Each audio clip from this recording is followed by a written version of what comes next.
I am back.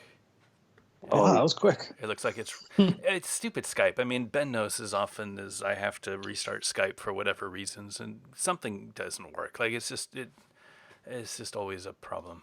Um, we get through it. I mean, it's it's better than picking up the phone and calling each other and trying to figure it out that way. Right? It is, yes. I remember one of my first podcasts, I recorded a phone conversation with Sean Cullen. Mm.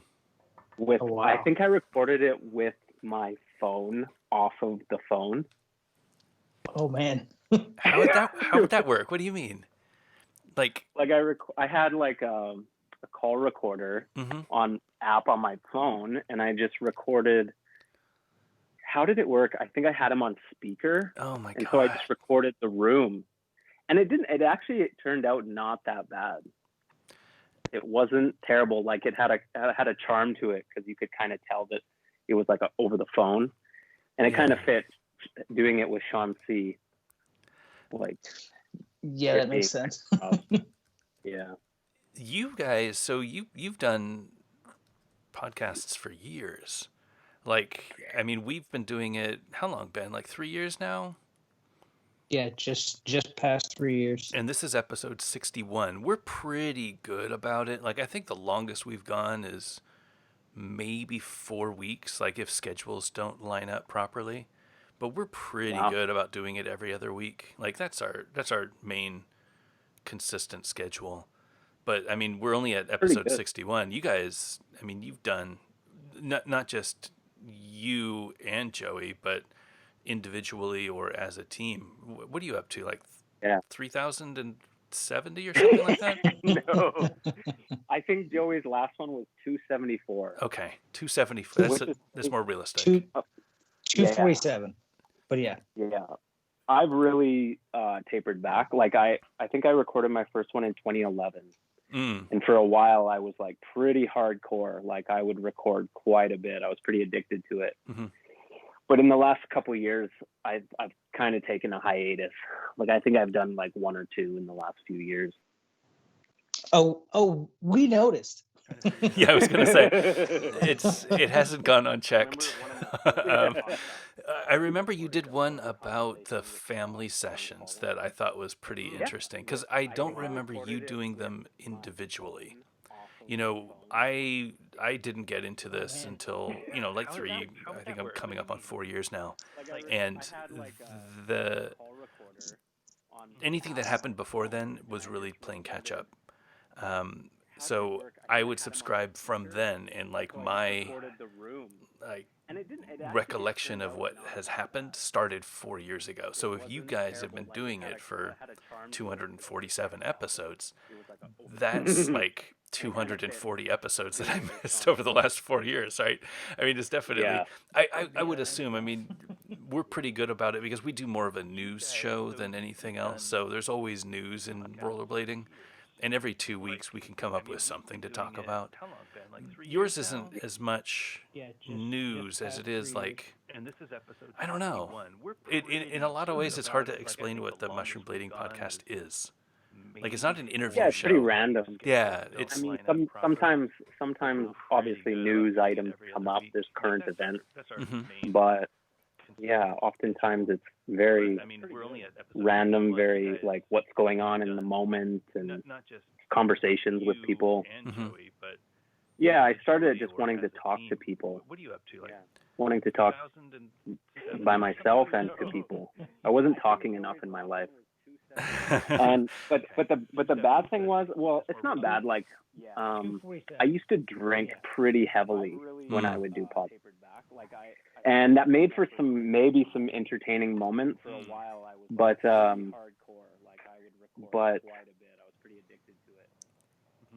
it made for a lot of really bad moments too. Sure. So can I guess one of them? There was many. Yeah, well, there was, for me, there was only a couple that I really noticed, and I would say, well, 3.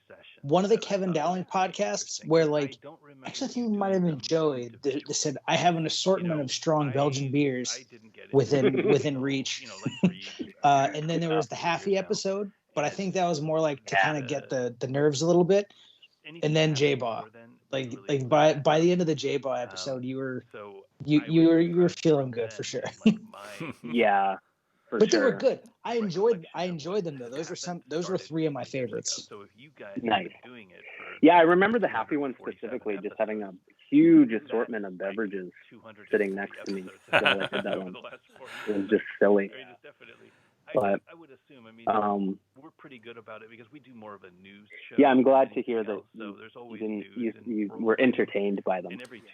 I think there's a time and a place for everything, right? I enjoy a drink when I do the podcast, but it's been, and I think your kids are, I don't know, probably 4 and 6 or so, like yeah, 7 and yeah, so close, yeah. You kind of change when your kids get older, and you start realizing that they listen and they pick up on what you're doing, and you like it'll change. I mean, my oldest is 13 now, so we've gotten to a point where it's kind of come back to bite us a few times, and that's it's a life lesson. you take notes, you mess up a couple times, they call you on it, and you're like, okay, I'm going to settle down with that or settle down with this. And, ultimately, I think exercise and drinking and taking care of yourself and diet and so all that stuff, it really becomes more like it's a weird feeling, and I don't want to get preachy so early, but it's a change in why you're here. You know what I mean? And that's not something that you can really like. And I would say, I don't know, put into words until you've lived through it. Yeah. And everybody has their fun, fancy free times. I was looking through some old pictures a couple weeks ago, maybe a month ago, and my wife and I, this was prior to getting married, so it was probably maybe a year before getting married. You know what it was? We were looking at the Guy Crawford event in Virginia, and I was like, hey, I judged that event that you won. And Guy and I were talking about it because I used to do ASA judging, and it was like 2003, I think. And I was looking at the old photos back then, and there were some times, man. And I'm sure that you have been on skate tours, maybe not, judging, skate comps or anything like that, but I'm sure that you've been on skate tours where it's a non-stop event, and it's not just the skating, like it goes late into the night, and I was never one of the heavy like drinkers or partiers or whatever, but I compare myself now to then, and I'm like, whoa, like 20-year-old Law was like on a different level. Like I can't believe I was doing the things that I was doing back then, and I was so subtle compared to the guys that I was hanging out with. Yeah, well, yeah, there's a time and a place. It's really fun when it's happening. Really fun. Are we recording? So we record. If there's anything at the end that you decide you want to kill, totally fine. We do edit for content. It is a meticulously edited podcast, so I try to make sure that we sound good, and then I go through and I do show notes afterwards. So anything that we reference, it's pretty. It's a long. It's a lot of work. That's admirable. Well, oh my gosh. So my whole. We're the complete opposite. Well, yeah, you are, which is cool. I mean, again, things for different people. My whole reason for one of the I can't say my whole reason, but I was looking at the notes that you left and what you asked about me getting back, and I'm assuming it was pointed to me and not Ben, but I'm sure that we both have stories about getting back into it. My main thing was I wanted to get back because I felt like I was out of shape. I'd been playing ice hockey for most of my life, and I played for the last 5 years prior to getting back into rollerblading. And I, with kids and work, had a difficult time with scheduling getting to the rink. My rink, we're in North Carolina, so there's not rinks everywhere. Like I'm sure it's fairly easy for you guys to get a rink. For us, it's a 40-minute drive. And 40 minutes there, 40 minutes back, plus 30 minutes, prior to a game, plus an hour and a half for a game, plus 30 minutes to get, decompress and have a beer with the team. That's like a 3-hour, 4-hour commitment. And when the games don't start until 10 o'clock on a Wednesday, you're pretty screwed. So I found myself, I couldn't do it. So I said, well, I was trying to live, and I'm sure that you never do this, but my mental, physical situation was much better than my realistic physical situation. So I would try to push myself when I was out there as if I had been playing every week or twice a week or 3 times a week. And it just wasn't happening. And I was worried that I was going to injure myself. So I said, I'm going to skate more. And I've got to do this full time. Like I need to find a way to stay in shape. And I'm not going to run. I'm not going to ride a bike. So I'm going to get some rollerblades and I'm going to skate around my town. And then I'm going to play ice hockey when I have a chance, because it's fairly similar muscles. And I'll get the heart rate up and that good feeling. When I went back to get my skates, I went to Oak City. I'm very fortunate to have a legit skate shop in my area. And Oak City, funny enough, was maybe 2 blocks at the time, was maybe 2 blocks away from the rink. And it's just this serendipitous, like, I could have gone 2 blocks over and been at, the mecca of, like, shops for street skating. But instead I made a right turn. I wasn't aware of it. No, I made a right turn instead of a left, right? And I got my skates and I went in, and it was kind of this, like, I don't know what the camera move is called, but when you zoom in on the person, but the foreground is getting panned out, like you're moving the camera back, but you're zooming at the same time. Like it's this weird, like parallax look. I had that vibe where I was like, holy shit. Because I saw all the things that I had worked on 20 years ago. And I'd never, like, I didn't even live in that world anymore. So it would be like going to like a high school reunion or something like that, where you're like, whoa, like we used to hang out on the bleachers here, or I remember you from, shop class or whatever. I don't know that they do shop class you anymore. had completely stopped like following skating and following what was going on. For the most part, I'm still Facebook friends with most of the people that I grew up skating with, and like, Jess and like Brooke and Arlo, and like the people that I would judge with or hang out with, and skaters. Like I was still Facebook friends with like Dominic and John and stuff like that. And I don't know how I got hooked up, but I started looking for skates. Maybe Cameron Card invited me to the Dad Blade group. There's a Blader Dads Facebook group, which is where I met Ben, actually. And I was looking for skates, and I was like, hey, like, where do I go? And I think Ben recommended Oak City. So that was the catalyst for me getting back into it. But I had no idea what was going on. One of the things that I did when I got back home that evening was dug out this big box of old Fitty Fitty stuff that's just been traveling with me from California to, North Carolina, that is just sitting around. And I'm like, I brought it back to Long at Oak City, and I said, here, like, this stuff belongs to you. Like, you find people that can appreciate it, because I'm getting no value out of it. I lived this stuff. I have pictures of this stuff. I don't need to have this stuff in my hands. So it was like old grind What was it, like plates.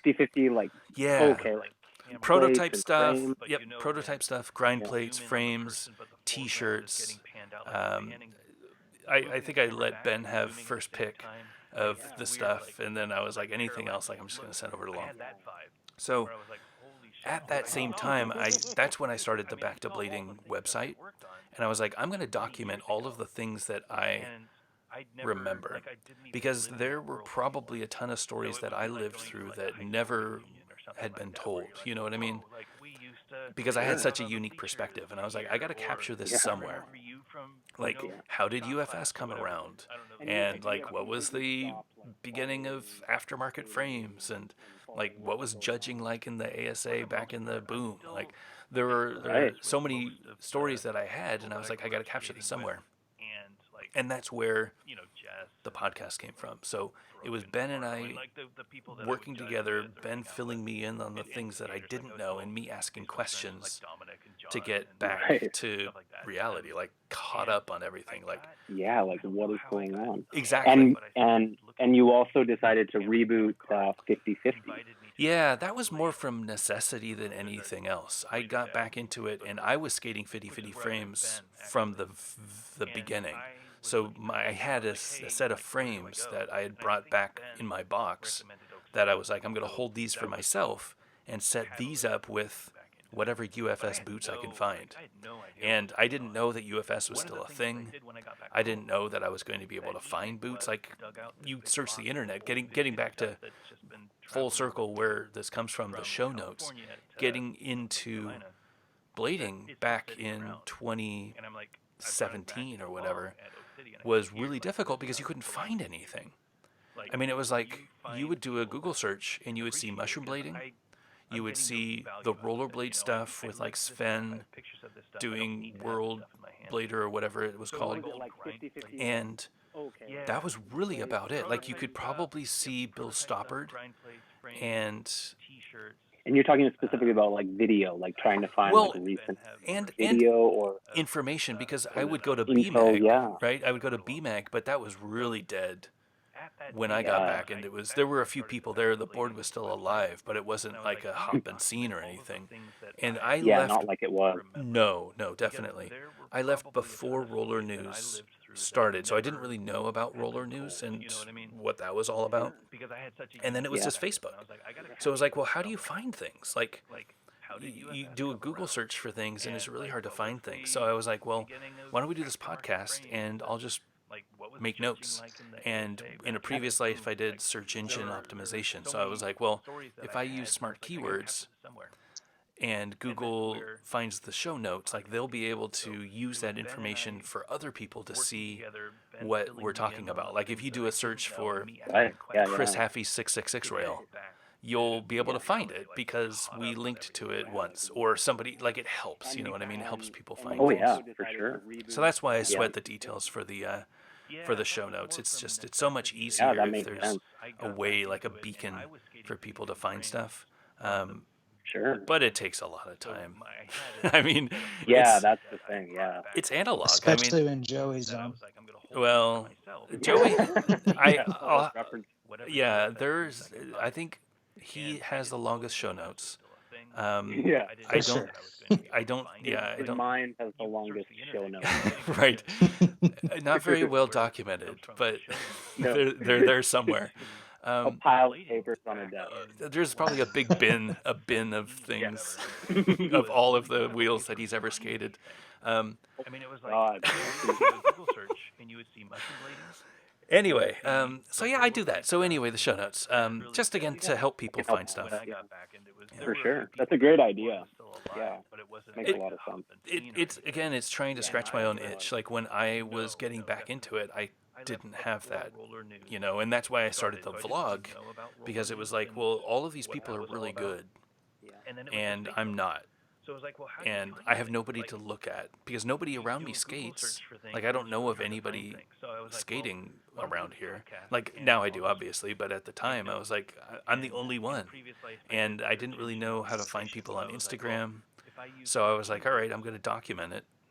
And I'm just going to put videos on YouTube and, track my coming back into blading. And that was turned into a bigger thing than I had anticipated, that's for sure.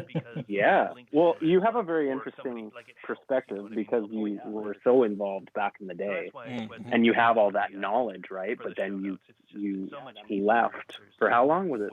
5 or 6 years? How long was your hiatus? It was probably 10 plus. So 10 plus.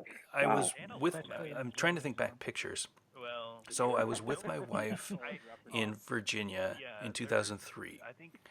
that was probably the last season that I judged.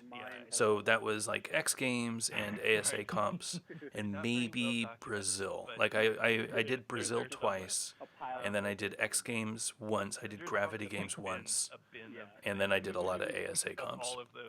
The last season, I think, was 2003 for me, and then I stepped away from that. I don't think I physically skated since then. Like 2003 was the last time that I skated.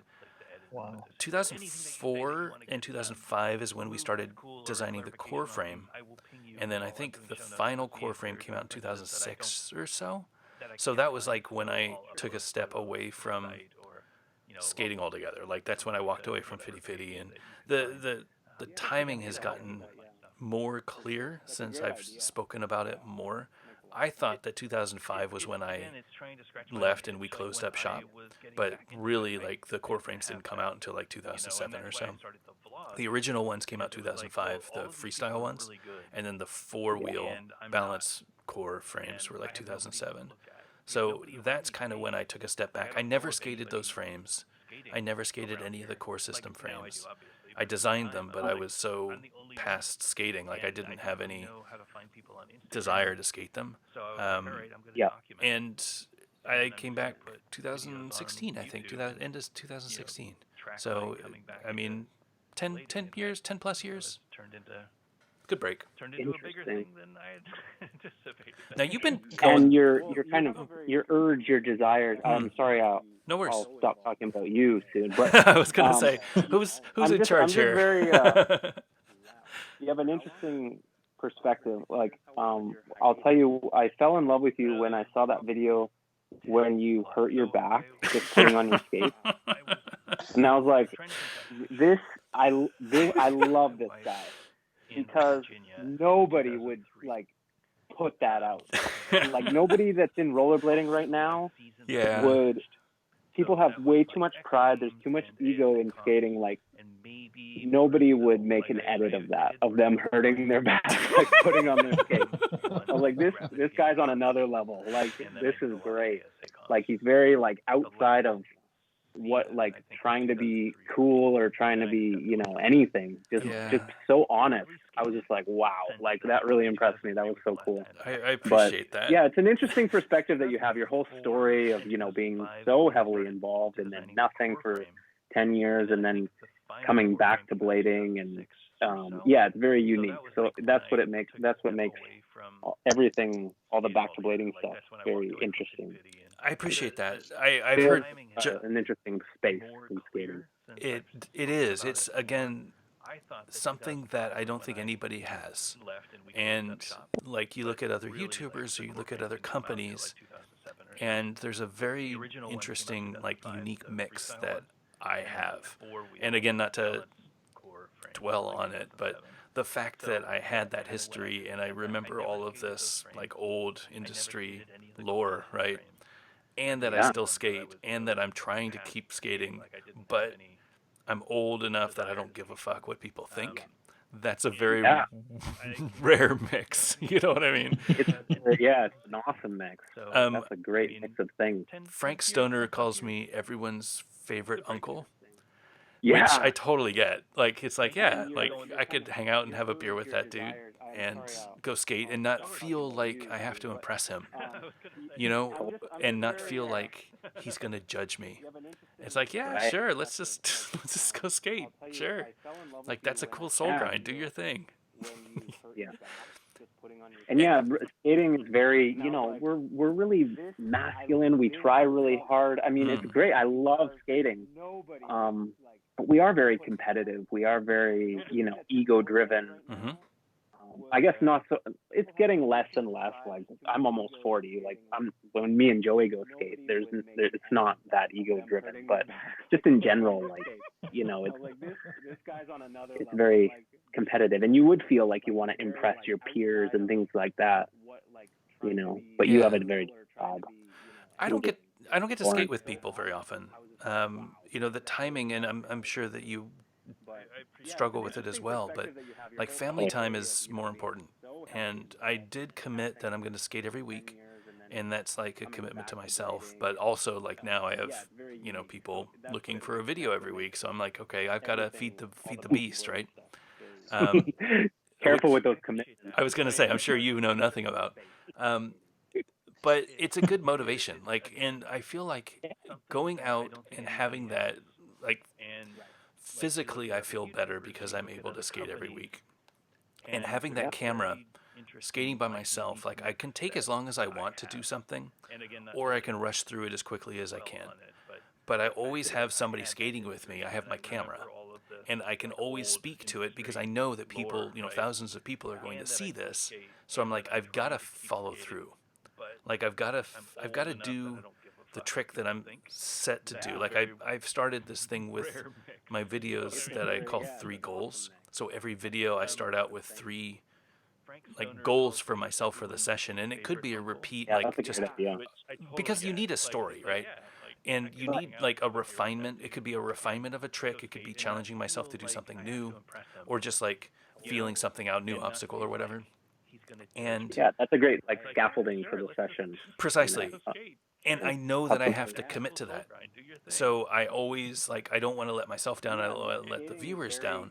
So I push myself to do that. And that's the motivation that I have. So I don't have an opportunity to skate with other people because I usually skate fairly early in the morning. And I prefer to skate by myself. I can get more done. Like, my time is fairly limited. I only get like an hour a week to skate, maybe an hour and a half, 2 hours total, like with commute time, because I got to get back to family. I've got to do stuff around the house. I've got to do whatever. So I have to be really precise with my time when I'm out skating. Yeah. And having Yeah, that's the a old bunch. skater hustle. Yeah, there. well, and you can't rely on skaters. Like, No. I mean, it's No, not really can't. it's not corporate America, like, if we schedule a meeting at 10:30, you aren't It's there. starting at 10:30. Yeah, if you aren't there within like 3 minutes, we start without you. And Exactly. that's not gonna fly with rollerbladers. Like, you'll be at a lot of sessions by yourself. So Yeah, Joey's really good. Like when we make a plan, it's like 95% of the time he's on time and ready to rock. And it's very good. But other people, yeah, it's tough. They just don't understand how limited your time is. And if they show up like a half hour late, well, you probably have to leave a half hour later. So yeah, Guy Crawford says Yeah. it all the time. He's like, he announces to his friends or whatever, I am going to be at the skate park at 10 o'clock. I will be leaving the skate park at 11 o'clock. Yeah. I would love to skate with you. If you can make it between those times, I will be there. And it's like just very black and white. Like, these are the times that I have. I would love to be there with you. It is on you now. That's a big difference. That is a big difference from skating in your early 20s. It used to be just like, yeah, we're going skating tomorrow. Cool. I'll see you. And you'll just, you'll skate a little bit and then you'll hang out for a few hours and skate a little bit and hang out. But I almost prefer the sense of urgency that you have when you get older. It's more business-like. It's more serious in a good way. It's like, okay, we have an hour or two, let's make the most of it, and you seem to it's funny, we get a lot more done now than we did when we had just endless free time, because there's that sense of urgency. It's like the saying, if you want something done, give it to someone who's busy. It's very true. Like, with a fraction of the time, we pump out just a hell of a lot more content. Absolutely. So you guys finished MB7, and I know that MB8 is starting its 3-year or whatever journey. Well, at this rate, if we're lucky, yeah. MB7 was a 2-year project, right? 1.5 year, give or take. Yeah, a couple years.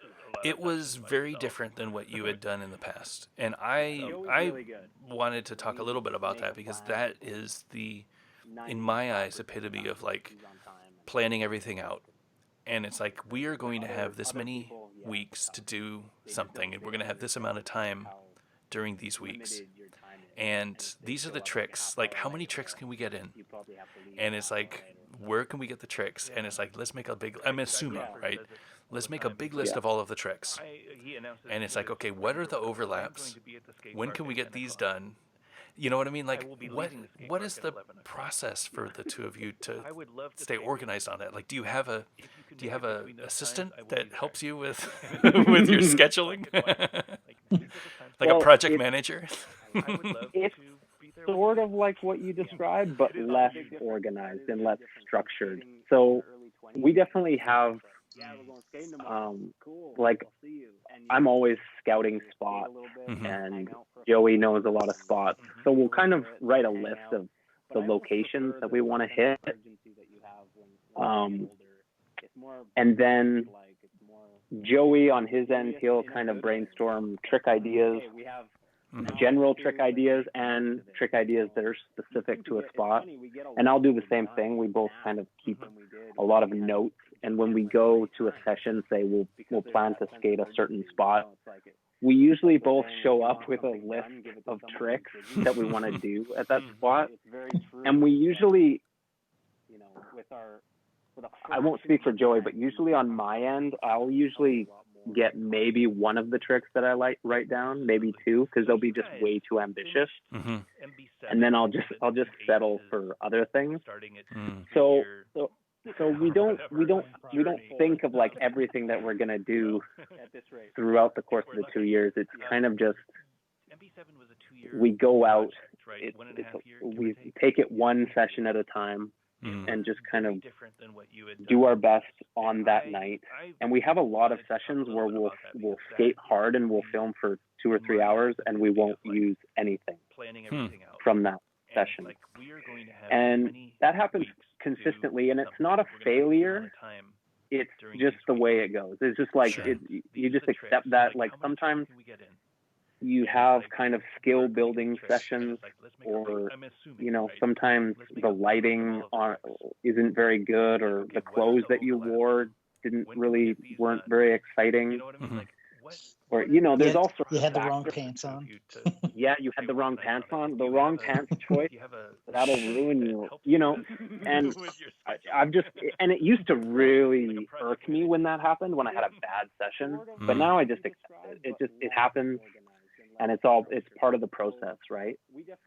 Especially that first session, for some reason, when we go out, and especially if we know we're going to film for like 2 years, usually that first session is just not very good. Mm-hmm. And I don't know why that first session is so, I don't know.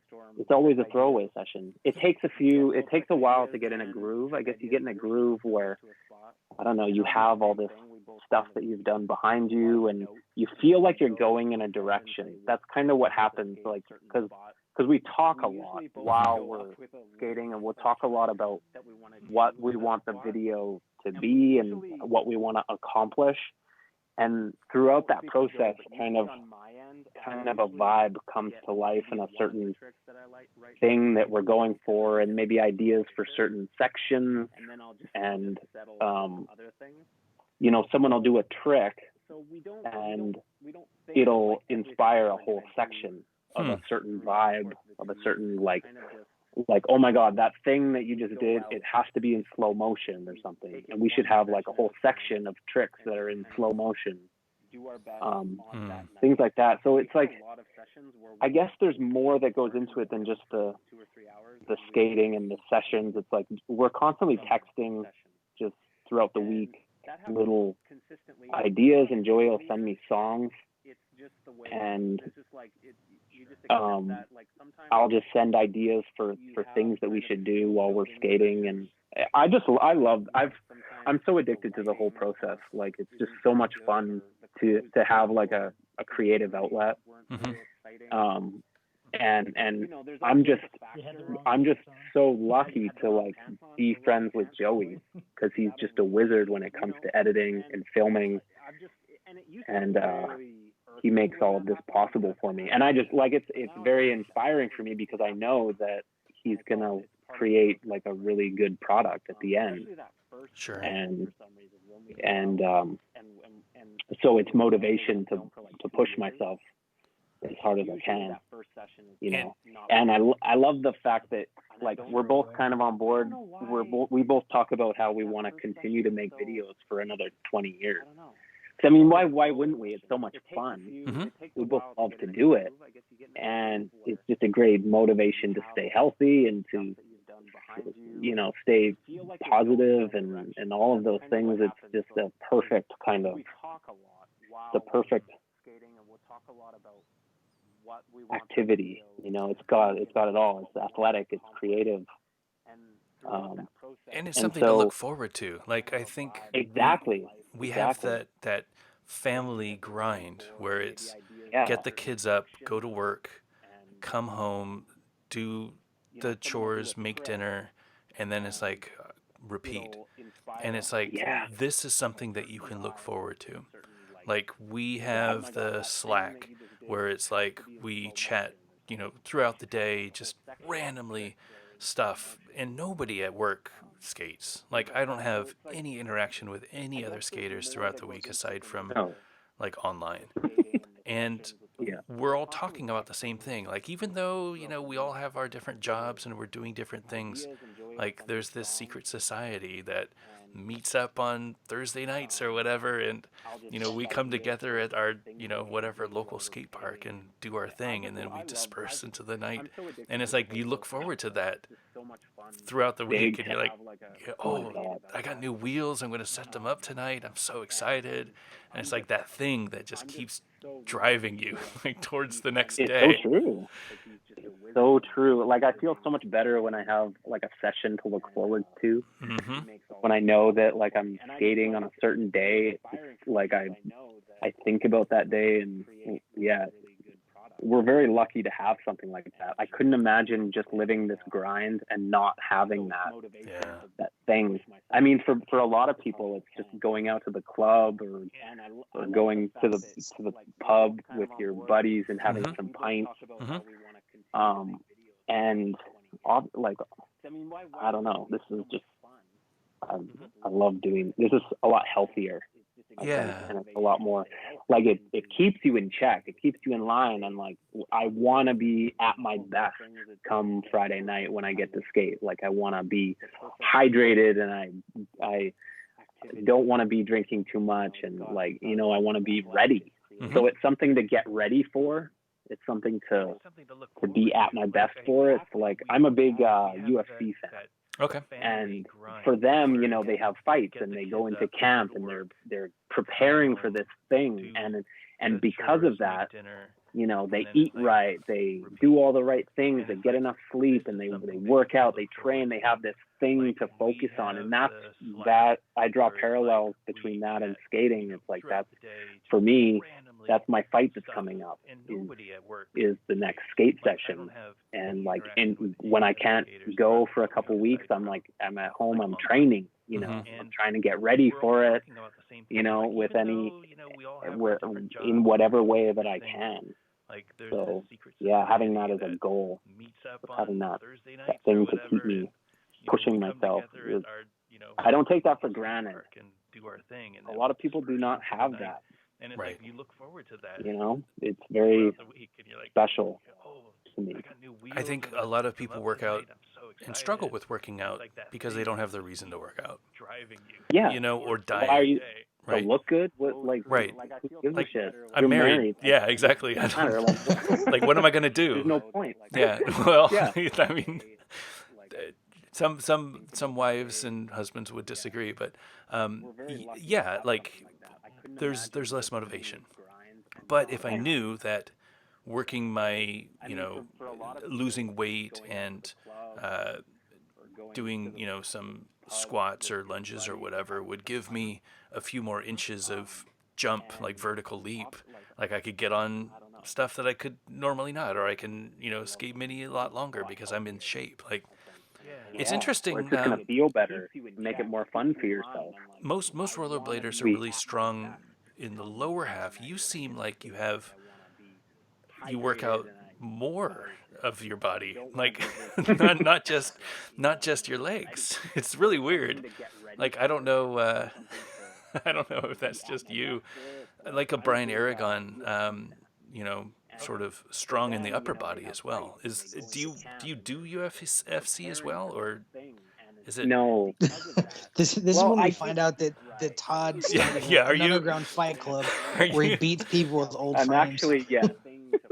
I just don't know why you'd need to be so strong above the legs. But it's Well, I your actually, whole like, body is a machine, and when it's all working well, as a whole, it works better. Yeah. yeah. That's My my main scientific talk. my legs and my core and mobility. Of course. Like yoga is really important, and like I do Pilates and like a lot of stretching, and of course a lot of lower body and hit type stuff. I really don't do a lot of upper body type stuff. Like I don't go to the gym. Mm-hmm. I just work out at home. It's all body weight stuff. I do some pull-ups and some push-ups, but not very, like not crazy. Mm-hmm. Um, How long have you been doing that? Like, is that something that you just started as you got consistently older, or? probably for the last like 5 years. Okay. Then like I just try, like, because like we were talking about the grinds, like just working and the family thing. Mm-hmm. That's my life, and like if I don't get some physical exertion, like I'm very prone to anxiety and depression and just not feeling very good emotionally. Mm-hmm. So that's like my way of keeping happy and level headed. Is like at the end of the day, I just work out for like 20 minutes. Mm-hmm. I do that almost every day, and it's just like, because I don't drink anymore. I don't have that relief at the end of the day. So I just like work out heavily, and then I feel fantastic. It doesn't take much time. It's just like 20 minutes, usually pretty vigorous, and then I feel fantastic. That's amazing. And just I can go to bed in peace.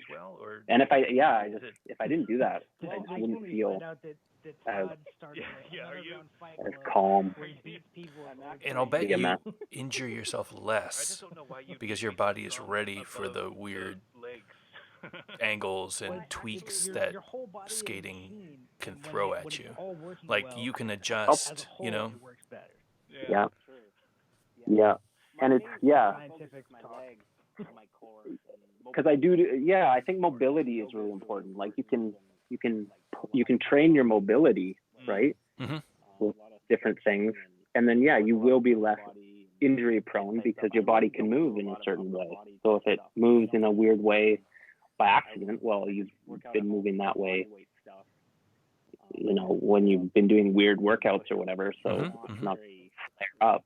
Yeah, those weird muscles that you never use, you're actually using them versus... Try to. Yeah, well, exactly. Getting thrown, and I'm sure the Pilates does a lot with that, but getting thrown, you like falling off of mini ramp or whatever, you'll fall in a weird twisting way a lot. And most of the injuries that I get are strains and like overextension sort of injuries, and not necessarily like impact, like I wear pads, so I'm fairly protected in that initial like pound whatever, but if I fall off the wrong way, or if I throw, like trying to learn 540s, like I fall in my off axis and I like tweak myself a little bit, that I've found I can alleviate a lot of that by doing daily stretches, right?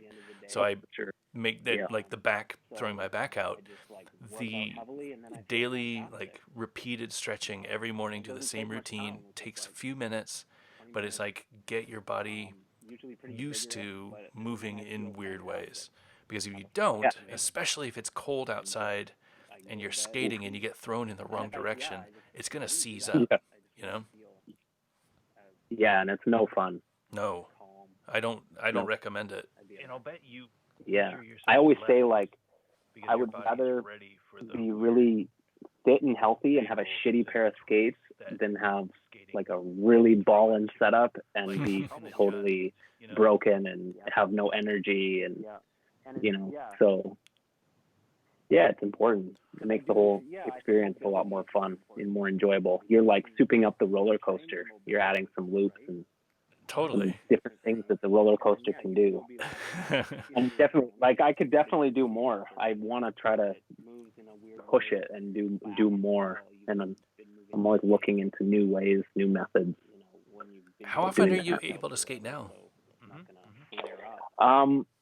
Those weird muscles that you never use, you're actually using them. Joey and I will do like a few we do lunchtime sessions. So we'll skate on our lunch breaks. And those are really quick, of course. Like by the time we get to the spot, put on our skates, it's probably about a half-hour skate. Really quick, but on a good week, we'll do that like a few times throughout the week. And then maybe we'll get together for a longer evening session, maybe once every 2 or 3 weeks. Yeah. And then I'll try to skate the box maybe here and there with the family, and that helps, supplement my inline habit here and there. Just pull out the box and hit some grinds. I've enjoyed watching those, especially the progression of those, the different setups that you're on and the different tricks that you're able to do with the different setups. And then, as a dad, watching your kids grow up. And one of the things I think was fascinating is, I'm assuming that it's your wife that's doing most of the recording of the video there. Is that? Yeah, for most of them. What's fascinating to me is your kids, like, there's a good mix of skating and kids just being kids. And again, it's most of the people are going to stop listening because they're not parents, but as a parent, like, you could totally relate, where it's like, yeah, like, they're fighting, yeah, they're being friendly, yeah, like, he's completely crying, and it's like the control that your wife has. Yeah, totally. The control that your wife has to not say anything or do anything, and it's like, stay on target, like red team leader, right? Like, stay on target, like, I gotta get the shot. This is great. He's freaking out. Yeah, I'm gonna keep shooting because Todd's gonna do a Mizu, and I gotta get it. It's just so good. I love that series, and the fact that it's super short. There's no music. You can tell the difference between Joey's videos and your videos, and I think that the two of you, like, the whole Mushroom Blading channel, definitely has a very, it's like a subscribable vibe, where it's like there's a little bit of everything. It's not just the same stuff over and over, which I try to do with my channel, where there's a consistent thing, but then there's also the geekier stuff, and there's the blading community stuff. Like, I try to mix it up a little bit. A lot of channels end up kind of getting into that rut where every single video is the same, and you've seen one, you've seen them all, and I feel like with your channel, it's not. You really never know what the next video is going to be, and I love that about it. And it might not be everybody's cup of tea, but I love that it's really not just one creator. It's like a group of, the two of you doing what comes best, like what comes natural.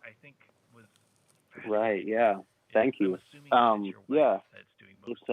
It's interesting that there's two of us, and we just kind of add whatever we want to add when we want to add it. Sometimes we collaborate, but a lot of it is just on our own. But we're both kind of on the same wavelength a little bit, so it's kind of both on brand in a weird way. How it can be very different, but have like kind of the same tone and sensibilities. Well, you're both very different, but very similar. Like, I think you've known each other for so long that the stupid jokes and stupid skating that you guys do is very, like, again, the style is very similar, even though, like, Joey, I would say, would be more like skate fast and wall ride everything, whereas you're more like do a soul grind up things and down things, up and down and up and down and up and down. Like, there's definite, like, styles to each of you, but they complement each other really well. Right. For sure. It's interesting that we're both products of our environment in a different way. Like, we both where we live, the skate spots are very they're not very good. No. I mean, we have a pretty good skate park. Our skate park is pretty awesome.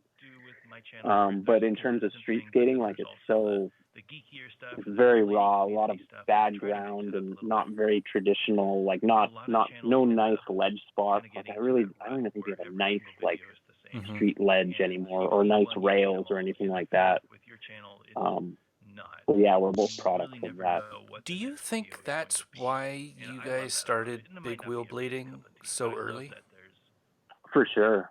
Yeah, because a lot of our spots are so rough. Yeah. That for us, the benefit of big wheels was just so intense. Yeah. It just opened up the world a lot more. It's interesting that there's you really notice the benefits of bigger wheels when you're skating a spot with bad ground, with rough pavement. Yeah. I mean, it makes a world of difference. You can skate a spot with terrible ground in big wheels or wizard frames and have a blast. You don't even notice the ground sucks. So that was really big for us, and that's for like the wizard frame testing. Well, you're both very. That was very different, just very similar. Like I think a big it was a jokes and stupid skating. It was a good time for us because like the product opened up the terrain and it opened up possibilities in such a intense way that we were both just so inspired to go out and skate on these frames. It's like, oh my God, we could skate this spot and this spot's going to be so much fun. And all the spots were like new. Yeah. Yeah, because you had fresh eyes, right? Exciting era, yeah. Like we had this new tool. Yeah. We don't have a lot of grinding spots, but we have just a lot of flat ground and weird little stairs and stuff like that. And it's not that much fun to skate on aggressive, but give us these big wheels and we can like swivel on them and stuff, and it's like a whole new world of possibilities. It's really cool. A whole new world. That's right. That's right. A new fantastic point of view. You know, I don't think to tell us no. or where to go. I don't think we've had any singing on this show before, so thank you for that. Oh, you bet. I mean, we'll have to have you back. Yeah, I think that's amazing. So I am bringing, so I'm thinking back to a parallel when skating, like skateboarding, when street skating started. And, you know, it was all vert. Like, everybody wanted to do vert, and vert was, like, the king, like, in the 80s, right? And then it started being more street. And I don't know if it was Future Primitive or what, like, PAL Video kind of changed that vibe, but it was like, yeah, we could skate everywhere. Like, I can skate a curb, I can skate this ledge, I can skate this bank, I can skate these stairs. And with aggressive, you're right, I think there's such a limit to what you can skate. And for us growing up, you know, my eyes were very narrow, and it was, I'm going to skate a ledge or I'm going to skate a rail. And that was really it. And there were in our town like 7 places that we could skate, and that's it. And we didn't have money to build ramps or anything like that. So it's like, well, what curb do you want to skate today? You know, with big wheels for you, you've, in my eyes, we're kind of in that same boat where you're like, okay, we can skate these spots, but we've kind of skated these spots a lot, and there's not much else. What if we had big wheels? We could skate every spot. And that's where we are now. Like, I always fight for, well, anti-rocker is an amazing setup. Why would anybody want to skate flat? The reason why people want to skate flat is because it's more forgiving for terrain. You can skate anything. Like, I think the advantages, like, again, it's all personal preference, I think, at the end of the day. And I get into it on the YouTube comments with people who are very flat, like, no, you're wrong, like, you've got to skate flat. And I'm like, okay, that's cool, like, do your thing, thanks for watching. But my argument is always, with the right wheel setup, with the right wheelbase, anti-rocker can be amazing. And that's not Oh yeah. to say that it takes anything away from flat. They all have their benefits. But if what you're doing is skating the way that I skate, which is mostly ledges and like little airs and stuff like that, but mostly like ledge skating, there's nothing better than skating anti-rocker unless you have horrible cement. And if your Yeah. run-up is like cam loops, then you've got to skate something else. You got to skate a wish frame. You've got to skate a wizard frame. You've got to skate, I don't know, some flat setup with a K2 frames, right? Or the mushroom blading frames for that matter. Yeah. Yeah, for park, if you have a nice smooth skate park, like anti-rocker is great. I skated anti-rocker actually. I just got back on flat, but my whole year up to this point has been in anti-rocker, and I was really enjoying it. It kind of limited the spots a little bit. We want to skate a spot with like nicer ground.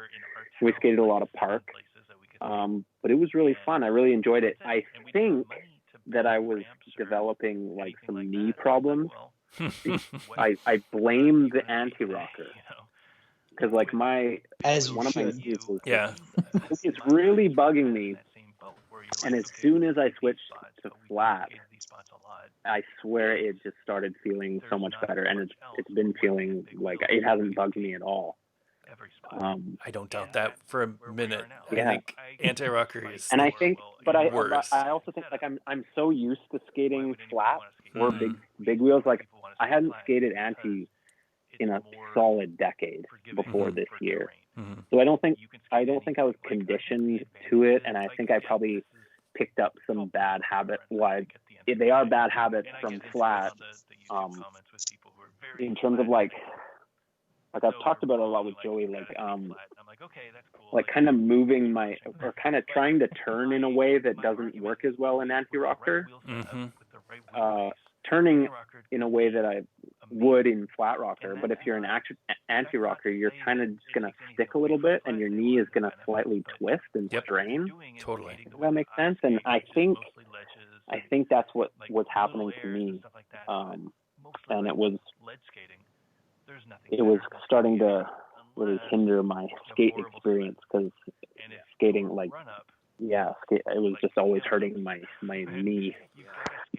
So I'm happy to be back. You can't change your stride that quickly. And I ran into that problem with y'all's friggin' wizard frames being so long.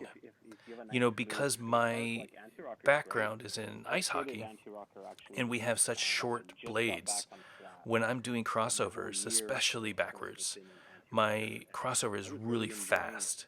And it's mostly a 1 foot crossover, so it's not like I don't pick up my front foot.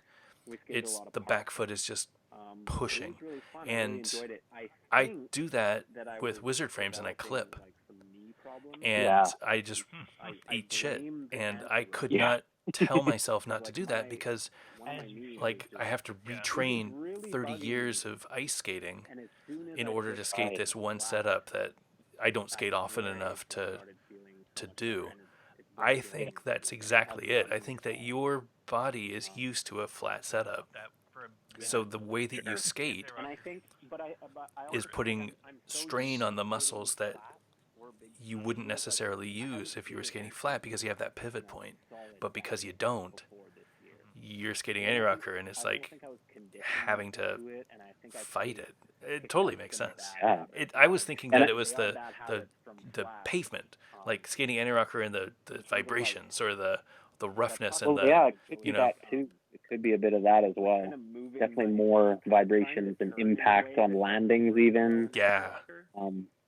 But I think it was primarily like the stride itself, or like things I was doing when I was trying to turn, and then like a twisting kind of thing.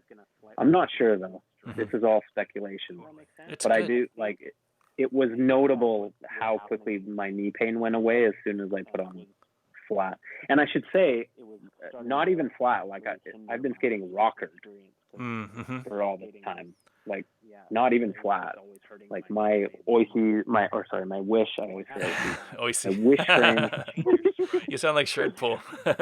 Yeah, my Oisies are very rockered, and obviously Wizards have a rocker, and it's been a while since I've even skated like normal flat rocker. Like it's been rockered. So going from rocker to anti is a big transition. I don't think my body was handling it very well, but it was fun. Sure. That was my point. It was as fast as it needed to be. Like, I didn't feel like I was going slow. The only thing is, like, when you want to do little swivels or like smooth kind of transitions from fakie to forwards, or even landing, like, everything's more sticky in anti-rocker, which can be a good thing, which I enjoyed. Like, I think on approaching like a grind, having that kind of rail train track feeling is good. It can be good, and even landing jumps can feel very solid in anti-rocker.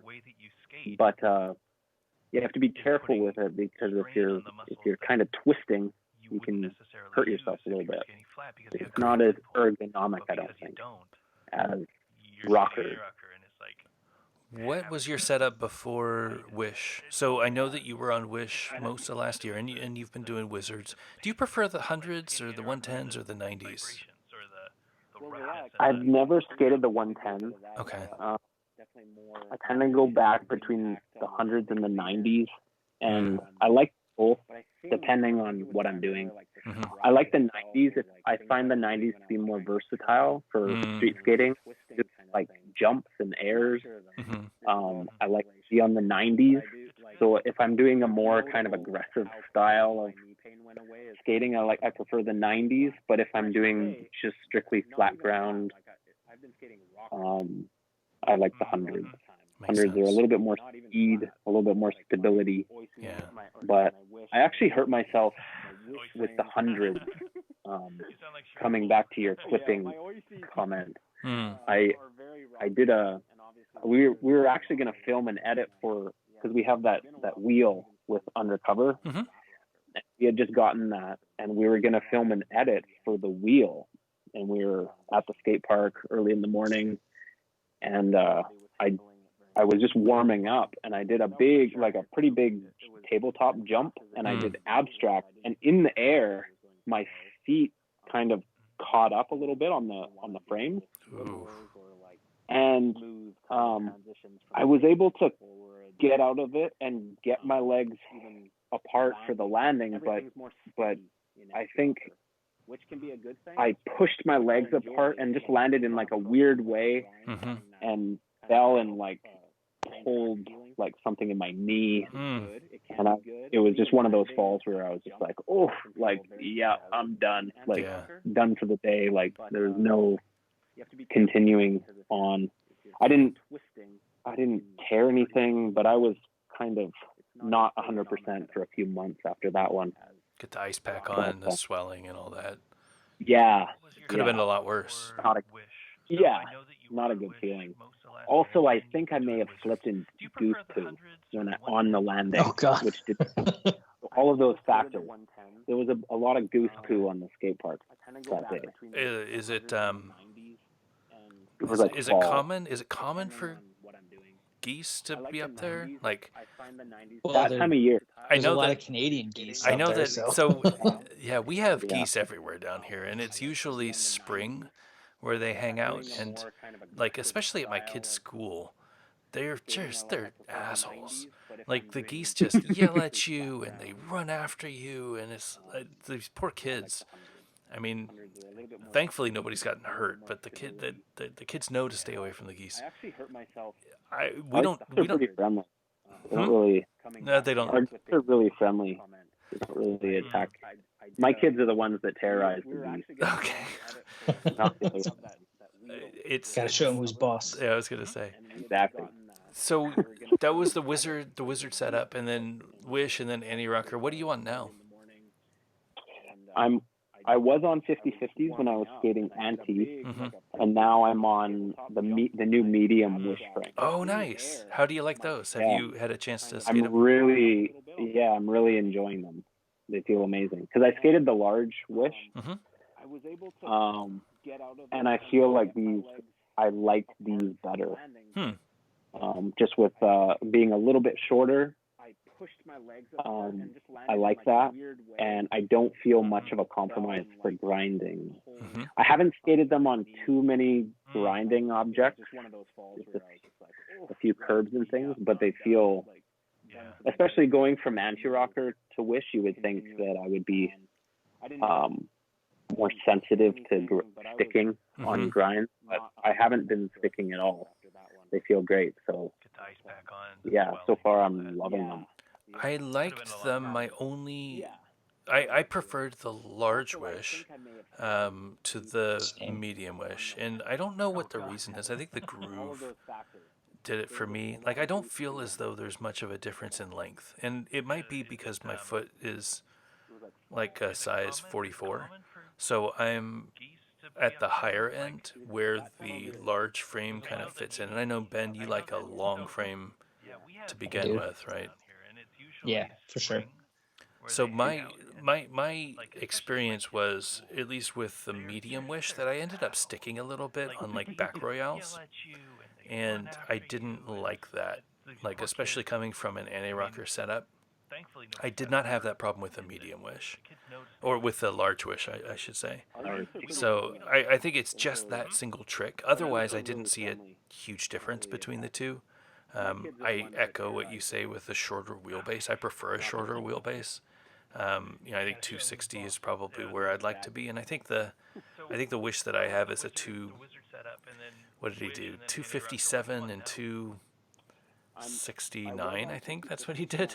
Yeah, some collection of prime numbers. They're prime numbers, yeah. I think it is 269. So I think that I have the longer ones, the 269s. And I liked them. I mean, I haven't skated them in a while. I think I only got 2 sessions in on them.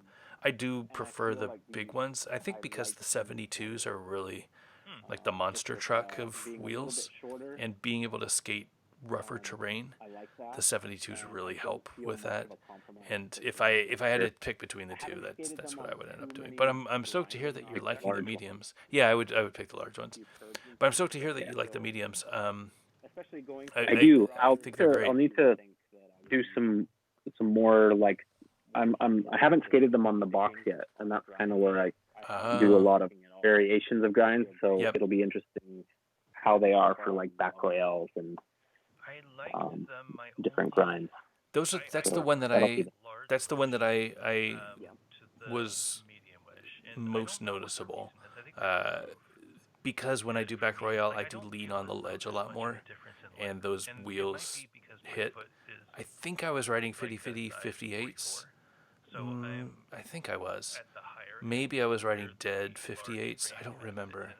But I was riding, I mean, it wasn't a square 58. It wasn't like an undercover 58 or a whatever. So it was a fairly small like profile, but I still got some stick on the back royale. But I mean, I'm not a great. You can't beat anti-rocker. Yeah, well, and that's the thing. It's like, what do you want to do? Do you want to get your grinds down so that you can do it on any setup, or do you want to just go skate? And it's like, for me, I want to learn tricks. I want to grind new things. I want to not worry about it. I want to just go out there and do it. Granted, I'm skating amazing skate parks with polished concrete, so it's a slightly different situation, but you choose the tool for the job, Exactly. Yeah. Different benefits. Yeah. Different tools. What did you skate before Wish? Was it the mushroom blading big blocks? Before Wish. Yeah.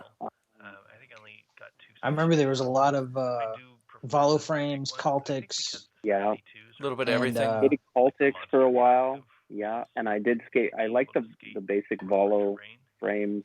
Mm-hmm. I skated the 50-50s.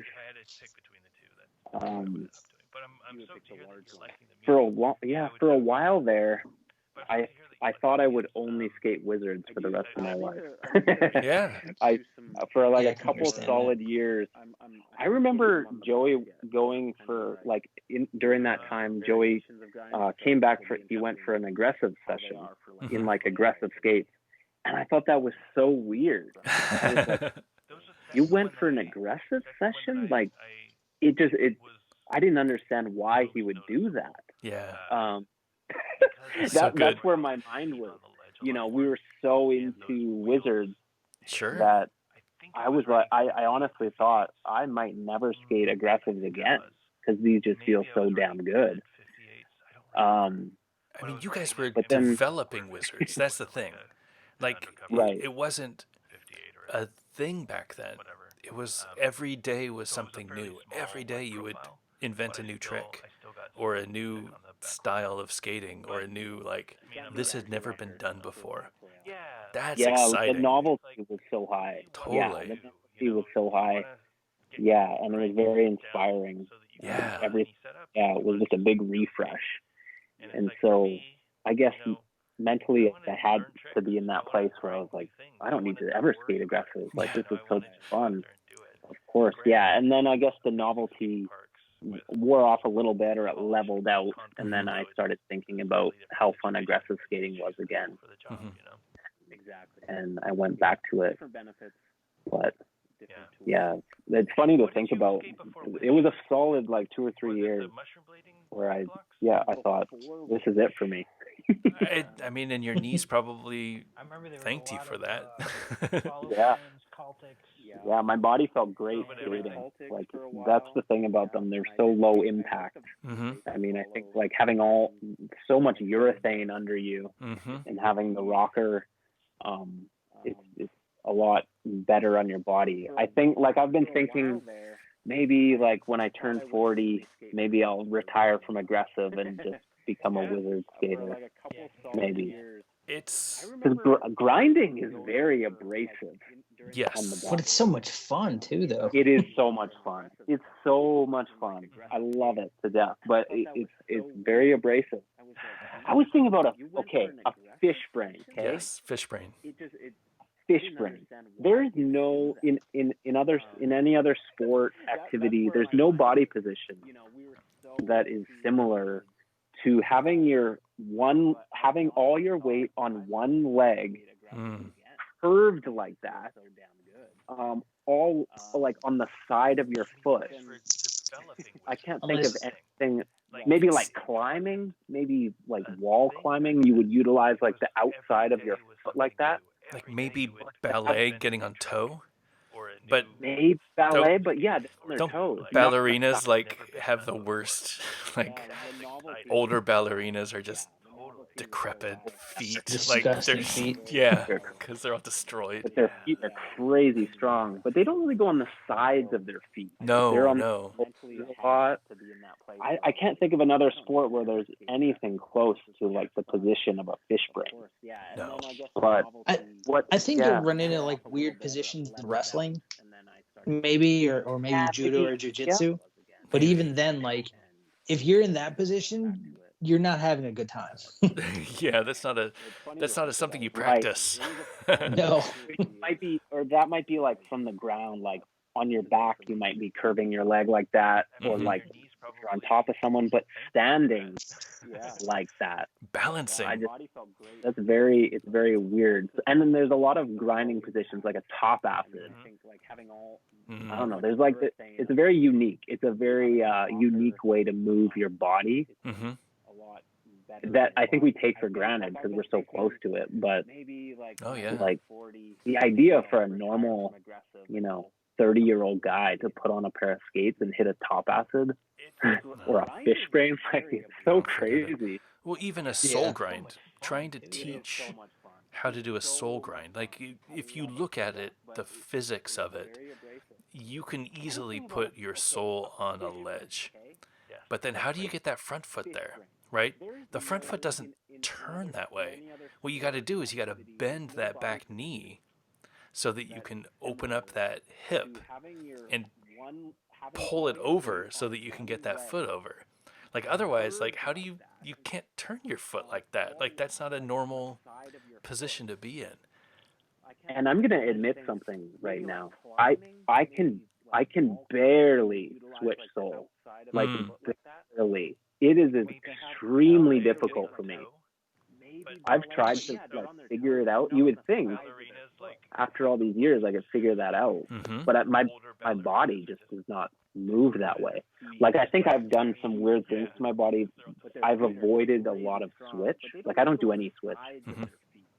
I don't do switch royales or souls or anything. I don't do switch. I do everything just one way. Hmm. I think Joe's pretty similar in that regard. And it's like, if I try to do switch stuff, like my body just does not respond to that. That's so interesting. Like I Well, just not do it. That's crazy. I would go so far as to say you could, because there was a time where I was exactly the same. Like I had probably done 3 Switch Souls in my entire life, and one of them was in a game of Skate with my buddy Taylor. So my other buddy Jeremy challenged me. He's just, you know what? You're not allowed to do regular Souls until you can do a Switch Soul whenever you want. And I was like, huh. All right, I'll try that.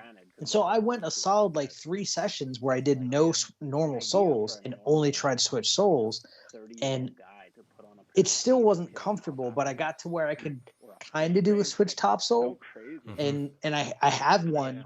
I have video proof that I did this in one of my stupid edits that I made in Connecticut, and it wasn't bad. I mean, it wasn't great, but it wasn't bad for me. I was proud of it. And I think you're of it right. now. Yeah. You just have to challenge yourself to it. Yeah, I feel like if I did really dedicate myself to learning all those switch tricks, I could. I guess the problem is I'm really tentative with my one leg. Like I did have an ACL surgery on my left knee. Oh, I didn't know that. Oh yeah, don't fuck with that. A little bit. Like not to say that, and that is the knee that was giving me trouble while I was skating anti-rocker as well. So yeah, like using that leg for soul tricks is a little bit like scary for me, but that might just be like a psychological thing. It's the muscle that you haven't used, like yeah, it's moving my body in a way that I am not used to. Precisely. Yeah. Can you do pistol squats from your left foot? Lately, no. Well, yeah, lately I've been doing less just because my knee was bugging me. But yeah, when it's healthy, I can do pistol squats with the one with the leg. But I have built it back up. It's probably a psychological barrier that I have. Yeah, 100%. It's a psychological barrier. Fair. Try them on your box. Yeah. There you go. Challenge. I mean, like, accepted. there's no chance you're going to see me do any Switch Soul grinds on my little box that I have, because it's one of those triangle ones, and that shit is terrifying to do anything Switch Soul on that thing. Yeah. So, I mean, it's just not going to happen until I like change that into an actual box like you have, Todd. I'm not doing any Switch Soul shit on that thing. My next family it's just too much. Switch family session. That would be good. You should get Joey's family over. Just switch the kids. Switch everything. Oh, that's fucking brilliant. If only you had your hair long right now, Todd. Bring your box to Joey's house. So what? We're talking so much geeky gear stuff. Talk to me about boots. So you guys were the first that I knew of that was gutting the Sebas. I recently skated my Sebas again for the first time in many years, aggressive, and they were alright. The carbon felt fine. It wasn't anything special. I prefer the USD carbons over the Seba CJs for most tricks. Mostly, I think, because the sole plate is a little bit more forgiving. The skating-wise was fine, but I'd never gutted them and put an intuition in. Is that your big wheel setup now, or do you still use that for aggressive? Well, I'll give you some background. Obviously, Leon worked with intuition to create those first skate liners. So it was him that was gutting the first Sebas. His thinking, his theory was that a carbon boot would work better with the Wizard frame. Sure. And I think he has a point. I think the energy transfer is incredible with the carbon boot on a Wizard frame. I do feel a very slight loss of energy transfer with a plastic boot. For me, like a carbon boot has always kind of hurt my feet. It hasn't been that comfortable for me. So I've never lasted too long on a carbon boot. My personal feeling, I like a plastic boot because I think comfort is very important. Sure. For sure. But I definitely think he has a point with like he wanted the Wizard setup, right? The original Wizard setup was a carbon Seba boot with the Wizard frame. And it is incredible. If it's comfortable for you, that's awesome. For me, yeah, I like plastic. I think his needs were different. Comfort was less of a priority, and responsiveness and control were more important. So having that edge control of an individual wheel and having like individual wheel pivot point control was super important. Yeah. For me, I don't, and this was always my gripe with Intuitions, even though I haven't skated an Intuition liner that actually fit me right. You know, I had the large Intuition V2 Intuition, which was too big. And then I had the medium Intuition that came in the them 909s, which was too small. So I'm like kind of in that middle where I don't have an Intuition. That middle zone. Yeah, that doesn't fit me. That's so unfortunate. I haven't had an opportunity to give Intuition a fair review because they haven't made one that fit me properly. Sure. And that might be the review, right? It doesn't fit my foot. So if you have this foot, you're not going to like them. But that doesn't help people who were wondering what the liners actually felt like, because I don't have a good gauge of that. My assumption though is if it did fit my foot well, that level of responsiveness that you get with a carbon shell and the aluminum, machined aluminum frame would be second to none. And again, the control that you have, you watch, Wizard of Wall Street or Big Wheels 5 or whatever, and you see the control that he has with his edges and individual wheel control. That's what gets me. Like all of the flatland stuff that they do, that I just can't fathom being able to know that I'm balancing on wheel 3 versus wheel 2. And that's like, I mean, it's incredible. That's where I think that setup really shines. That's not me. So for me, I don't know that setup applies. So having that right edge control. Yeah, of an individual wheel. Well, it's unfortunate that there isn't an Intuition liner that fits you. Yeah. I feel like. For me, I don't, and this was always my gripe with Intuition. I feel like I'll never skate like another liner. Like at this point, and I've been skating into nothing but Intuition liners for a long time, except when I skated a K2 boot. But the Intuition liners, I can't say enough good things about them. I just love them. But it's essential that they fit. Of course, yeah. It's essential that they fit the boot. But yeah, if you get a good fitting combo of the boot and the liner. So I'm in the Intuitions on my them skates right now. Yeah, I was going to ask, what are you in now? You're not going to like them. Yeah, and they're incredible. They fit me wondering what the perfect. Liners actually felt and, like, because I don't have a good, it's been a long time since I've had a skate that's so comfortable. Like it's so comfortable. Which for me, comfort is very, very important. Like I'm not enjoying myself if I have pressure or shit like that. Like comfort is very important, and it makes me want to like push myself if I have a comfortable, like if I slide my foot in, it's just like Yes, baby. Yeah. That's it. Like you want that feeling. I think that feeling is so important. Like I've had skates, I've skated skates that hurt my feet, and it sucks. Right. Like putting them on is torturous. I've had it that bad. Where putting on skates is torture. But look at how easy you can topside. And that's like, Yeah. I deal with this all the time on the back to blading, where I get people asking what skate should I get, right? And it's either I'm coming back into it and I need to know what to get, or I currently have these skates, I want to get new skates, what do you recommend? And there are like a handful of skates that I recommend. Ultimately, it comes down to which skates fit your feet the best.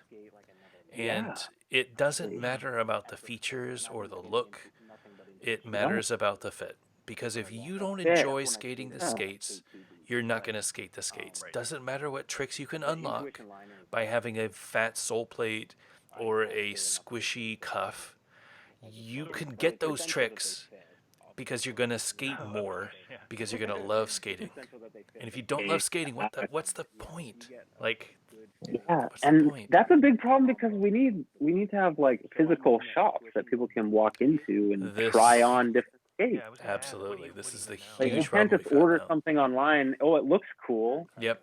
You haven't put it on your feet? Like, that's crazy. The perfect example is 2Qs, who I don't know if you know, but is a YouTuber who we've talked about a few times here. He came back to blading last year, maybe 2 years ago, and he's in Arizona, I think, middle of nowhere, only rollerblader that he knows, right? This was back then. And he's like, what skates should I get? I'm getting back into blading. I'm looking through a catalog, because there's no skate shops in Arizona, which is, I don't know how well you know the geography, but it's the hottest area in the United States. And there's no skate shops, right? Yeah. And he's like looking through catalogs and he's like, oh, these look cool. I'm going to get these. He ends up with some Rems. Right. And it's like, dude, like, first of all, heaviest skates on the market. Second of all, like 90% of people are going to have 6-toe and like bleed after their first 10 minutes skating those skates. But it's like, how would he know, right? Rollerblade? Show me my bleeding. Yeah, how else would he know?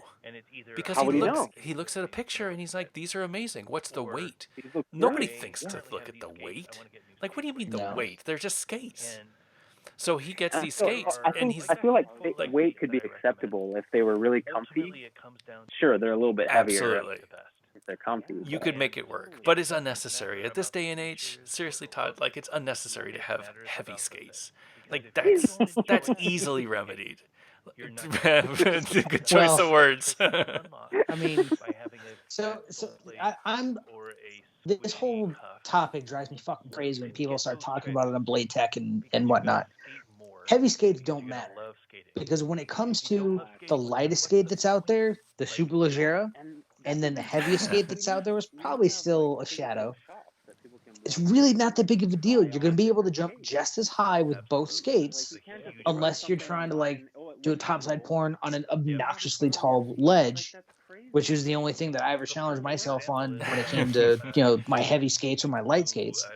Because I skated Argons and I skated K2s, but like it's a matter of ounces. It's not that serious. I tell you what, though, that's never been a factor for me. I've never even paid attention to the weight of boots.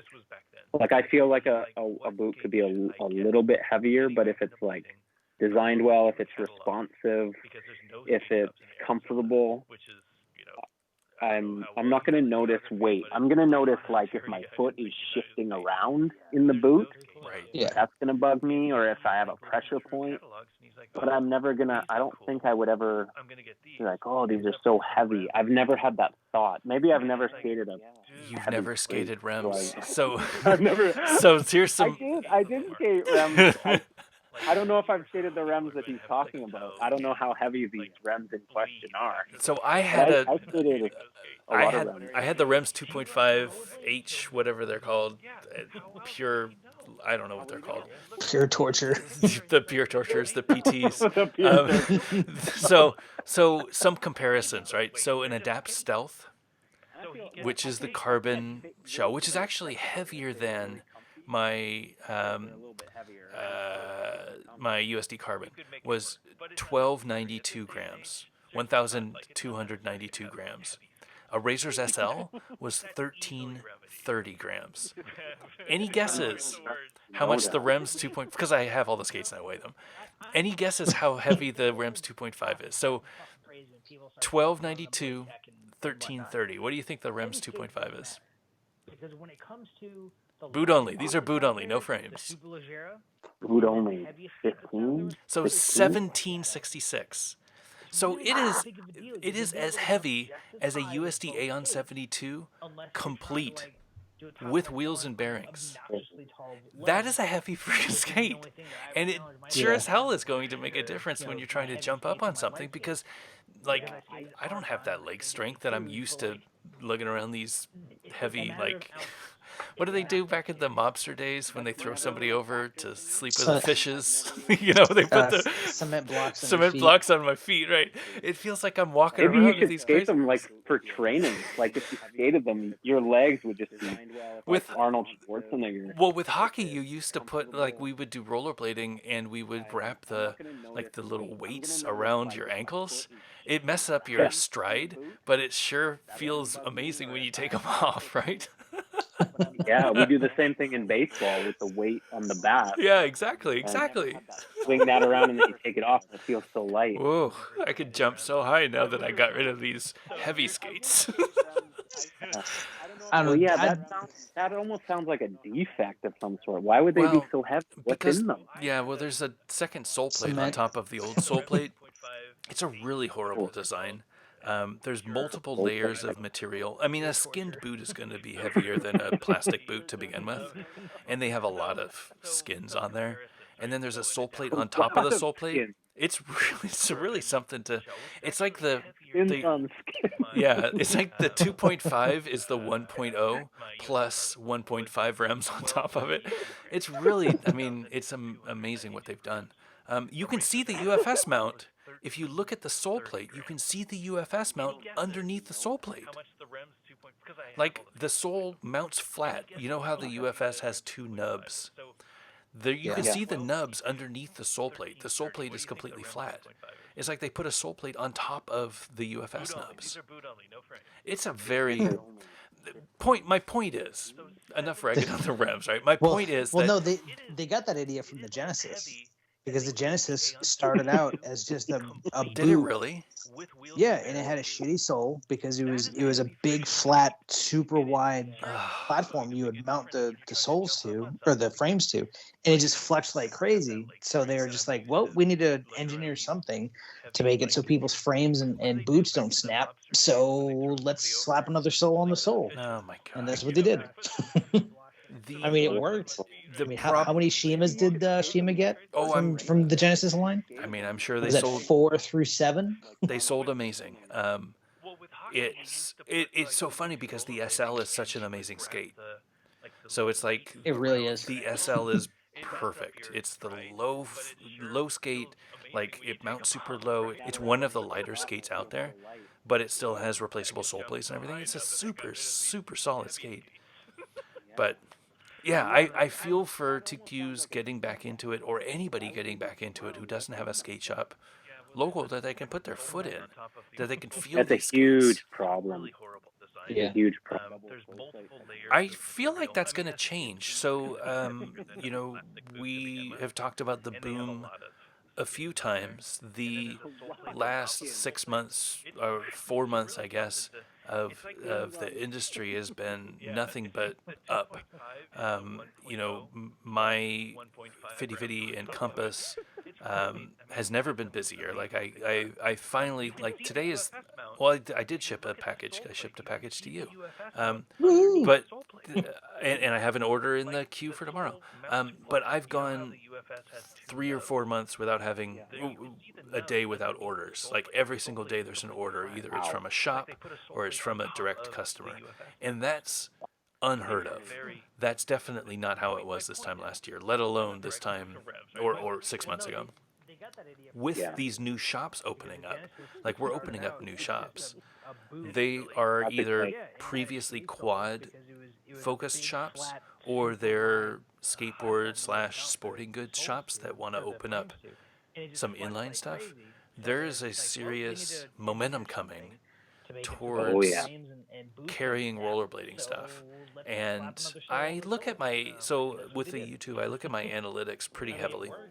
And I do, I do my vlog videos, but I also do review videos.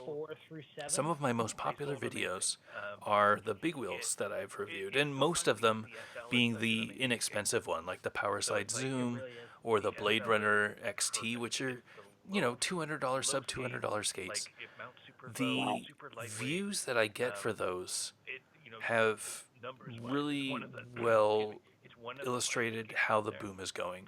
So you could see the spike in March where it would get up to, say for an average, I get 100 views a day on one of these videos. Back in March, it would go up to like 1,000. And then now it's consistently at like 800, 700, and it hasn't dropped. So it is consistently around that time. Now my aggressive stuff, like I did a review on the Aeon 60, which is probably one of my more popular aggressive reviews, it's dropped. So it went from, the boom at 1,000 or whatever, down to 700, down to 400, down to 300. So, it would average at like 100 or whatever. It is lower than it was at the boom. The recreational stuff is not. The recreational stuff is still high. That means to me that there are people still getting into it, or they're trying to replace their skates because they want to continue skating. They're not doing aggressive. Like you said, like aggressive, the future of aggressive is very cloudy to me. Like, I don't know that this new generation is going to get into it like our generation got into it. I think that ship has sailed. I think there will always be new kids who want to get into it and do grinds and stuff like that. And I think there's always going to be a market, but that won't be the big, like there was a time in the 90s when aggressive was the big thing. It's going to be recreation. It's going to be free skate. It's going to be probably not slalom, probably not trail skating, but it's going to be just people going out and having fun skating. Big wheels. Maybe they're a little older now and they want that. They don't want the aggressive 92A 60 mil anti-rocker setup, right? They want something with 72s or 80s. They want to move up to 110s or 125s or something like that. Like there is a market out there and it's a consistent market. That's going to bring more skate shops. That's going to bring more skates to the big box stores that you're going to be able to try on. And you're going to be able to get the skate that you love versus just any skate that you were able to find that might be in your size that maybe you'll make it work. You know what I mean? Like if you could walk into a shop and have 3 different skates to try on, you'll find, that's what I did with Oak City. I went in thinking I was going to get some Volos because I was friends with John and I'm like, support John. Like this is the brand that I know. I ended up getting some SLs. And I tried on every skate that he had, but I found that the SL fit my foot the best. There's no way I would have picked the SL out of a catalog just based on look. No. I have to have a skate shop. Oh, it's so essential. It is. I've never even bought a shoe online. Really? I have to go try on shoes, and I think shoes are probably a lot less finicky than skates. Like skates, there can be so many potential issues with the shape of your foot or your previous experience with maybe ice skating or hockey. I just think it's so crucial to go try on different skates and pick what feels best on your foot.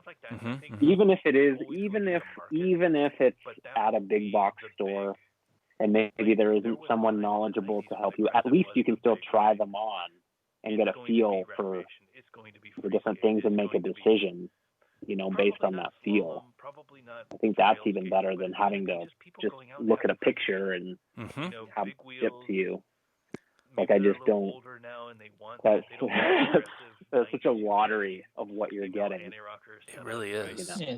So do you buy a different pair of shoes, like a different manufacturer, different model every time, or do you stick with like a Nike Air Max? No, I don't really have a shoe. I go try on different shoes. Yeah. Okay, fair Just enough. Maybe if based I on did, look? if I did have like, yeah, if I did have, like you're saying, if I did have a shoe that I just go and get, maybe I would order that. I could order that online. But Yeah. no, I don't really have that consistent shoe. All right. That might be a good idea to find a consistent shoe. Do you have a consistent shoe? I mean, Nike Air Max 90s or Air Max Rights, depending upon what's available, are usually what I like. I've been kind of branching out these last few pair. The last couple that I've had have been Adidas, but I'm not quite as happy with them as I was in the past. So I think I'm going to go back to some Air Maxes next. There's some gold ones. I feel like with shoes, some gold shoes. I feel like Yeah, I Air have Max I've 97. tried to go back. I've tried to go back to shoes that I've really liked. I've tried to get the same model, and they just did not feel the same. I don't know what that is, but they just felt so completely different. And I've had the same issue with jeans. I've had a pair of jeans, okay, pants, that feel great. They fit great. I'm like, okay, I want to get the same jeans because these ones are worn out. Sure. I went to the store, got the same size, the same fit, and they just felt completely different. I don't know. Was it Old Navy? Because Old Navy sucks. Blue, Brody jeans. I don't know that brand. Must be some Canadian stuff. Probably Canadian. If they're like a hand-stitched jean, I don't know, like, but it wasn't consistent. Such a lottery of what I'm a Nike guy. I've been a Nike guy for a few years. I get the same size and it fits me well. And I do most of my shopping online for shoes and for jeans for that matter. I'm a Levi's guy for jeans. It's just easy and consistent. I'm not fashionable, so I don't really care so much. Like, I just want something that fits me, and it's less work if I just do it. Yeah, comfort. Yeah, exactly. Yeah, jeans are weird.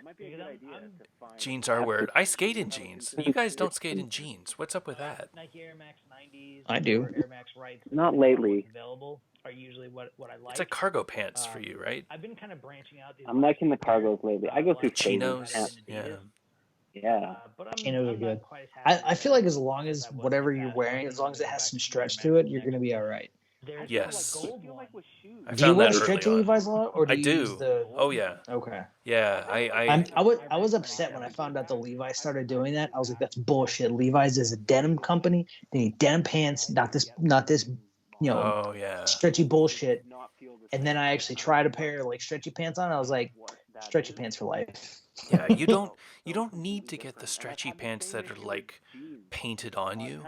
Like that's what people think of when they think of But then stretchy pants. how else am I going to be cool though? Well, Like that's what Alex Broscow wears. You get some gold shoes. Yeah. I really wanted it, just way more than I like to spend on shoes. I don't buy gold shoes. I wear the stretchy Levi's. I think they're the 569s that I wear. They are a relaxed fit, but they're also stretchy. So when I skate, I can wear my G-forms underneath my pants, and they're fairly snug, but not super snug, so I don't feel like I'm swimming in them. But the stretch gives me that little, when I try to get down on topside tricks or royales, that little extra give that I wouldn't necessarily get with 100% denim. Yeah. You don't want that restriction. What are you said G-form knee pods? Yeah, I use the G-form shin knee guards. I also have a pair of the Pro X knees coming in. full disclosure, they sent me stuff to review, which was a really awesome relationship that we had. I don't know if we still do. My contact there is no longer at the company, so Yeah. I still have if you're interested in learning more, backtoblading.com/gform, you still get 15% off if you go there and use the code. All the stuff that I wear is up there. Gform for me is one of those like not hard shell protective gear that takes away the shock and takes away the bumps and bruises. It's not going to protect you from falling off a roof, or Takeshi wouldn't wear them doing half pipe stuff. But if all I'm doing, if all I'm doing is grinding ledges and mini ramp and stuff like that, I wear the shorts. They have like crash pad style shorts, which I wear to keep from bruising my hips. Or, I've gotten pretty bad, like baseball size lumps where I fall, like hitting coping or whatever. That stops. Are those like it from underwear? happening. Yeah, it's like shorts. They're like You wear them over top of your underwear? you wear them though? on top of underwear, correct? So it would be Okay. boxers and then pull these on. Actually, the way that I put them on, I put the shin guards on first. So I have this whole routine. So I wear the G-form shin guards, which are actually designed for soccer, but they're really flexible. And again, they provide enough protection to keep me from splitting, but not so much that I don't feel it. I put those on first, and then I put my knee shin guards on over that. So the knee shin doesn't go all the way down to the skate. It still leaves like a 3 to 4 inch gap. Because again, they're designed for motocross, I think. They're not designed for inline. If you wanted something designed for Knee inline, shin. So it's a knee that goes knee down and shin, onto correct? it. Yeah, Knee so and shin. it In goes one piece. one piece. So it goes up to the knee, it covers the knee. It's the neoprene like slided on with the anti-slip up top. So it stays up really nicely, but it doesn't go down far enough. So I And does that put a shin guard also underneath. give you any compression for your knee, or is it You know strictly what? like a It, impact guard? it doesn't so much for the knee. The compression shorts though that I have are kind of that, like the shorts that I wear do have a compression. I put those on last because I need, if I put the shin guards on top of the shorts material doesn't stick for the shin guards, so the shin guards will slip down. So I put those on underneath the shorts and I pull the shorts on top. I only wear the shorts when I skate mini ramp because that's when I fall on my hips the most. Yeah, but I pull those up and then I'm ready, and I wear wrist guards and a helmet, of course. But that's like my lower half, and you can't tell because I have the nice relaxed fit stretchy jeans on, that I have all of this protection on underneath. It works well for me. I mean, I've fallen so many times, and I only get equipment when I need it. Like I didn't skate with wrist guards. I always skated with a helmet because that's one of those things that if I hurt myself, I don't want to need it after. You know what I mean? Like the risk is so high, it's not worth doing. I've upgraded helmets, but I've always had a helmet. I got wrist guards, I got knee pads, and that was all the result of falling down and hurting myself. And I'm like, oh well, I hurt my wrist, I'm gonna wear wrist pads from now on. And oh, I fell and hit my knee, I'm gonna get knee pads, and et cetera, et cetera. Yeah. A little late, but it won't happen again. Yeah. So we have a Patreon, and I know that you do as well, and I'd love to talk a little bit about that. One of the things that our Patreon does is whenever we have a guest on the show, we offer up an opportunity for them to ask questions. And I have a bunch of questions for you, and I'd love to offer them up and see if you have any answers you'd like to share. So the first one is I'll read them out. I'm not going to read the names for privacy reasons and all that, but first one, awesome that Todd is on the show. Looking forward to it. As a blader dad myself, I was wondering how and when Todd skates what, as in aggressive wizard, trails, etc. Obviously, there's the family sessions and the sessions with Joey during lunch breaks, but how does he decide whether it's an aggressive day or a wizard day, or a just skate a trail day? And how does he fit skating into work and family life? Also, from Joey, I've heard how he got into skating in a few videos, podcasts, but I think I haven't heard Todd's story. Could he tell it? So two questions. Sure. What's your backstory, and then how do you decide what you're going to do? Well, I'll do the first question first. Sure. I kind of go through phases with setups, where I'll skate a lot of wizards or a lot of aggressive. So I don't go back and forth too much. Like if currently I'm kind of in an aggressive phase, and I'll pretty much only skate those. I really should. I would like to start rec skating a little bit more to mix in with the aggressive sessions, but I just don't have like a nice path or anything close to my house, so it's not really convenient right now. But if I had like something close that I could just go for like a rec skate, I would love to do that more. I really should. And how I fit it into my life, like I said, I skate at lunch a lot on my lunch breaks, just quick little sessions I squeeze in. And then the family sessions help me, or I should say box sessions, because I don't always film them. Just being able to pull out the box is really convenient. It doesn't take a lot of time. I can squeeze in a little session while a kid is napping or something. And then once every couple weeks, every few weeks, I skate with Joey. How I got into skating, I was living in Smithers, BC, with my family, and they decided to move, and my parents found a house and bought a house in Kamloops, and we moved to Kamloops. I was in 4th grade, and that house happened to be down the street from where Joey McGarry lived, and Joey was in my class, and we got to be friends. He was already playing hockey, and then a couple years later, he started rollerblading, and he would go out rollerblading with our friend Colin, and I would tag along just on my bike, just because I had nothing else to do. And him and Colin were like jumping off little curbs and stuff. And I thought that looked like a lot of fun, so I got my mom to buy me a pair of Chris Edwards tarmacs from Play It Again Sports. Yeah, with the bridge grind plate. Yeah. Yeah, and actually before she bought me that pair of skates, I remember this. I went up to Joey's house, and I had my first kind of session in Joey's garage, and we skated like a tipped over hockey net. So the hockey net was tipped over, and we could skate the rail, which was like half a foot off the ground, or maybe a meter long. And Joey was hitting front sides on this thing, and I was in I must have been in one of his old pairs of skates, like Lightnings or something, and I was trying to front side this little bar, and it was really fun. I was starting to get it, but then I ate shit, and I remember pinching my thumb really bad and getting a blood blister on my thumb. But I was hooked. So like I came home, even after the fall, I was like, I need to get some skates, Mom. You gotta buy me some skates.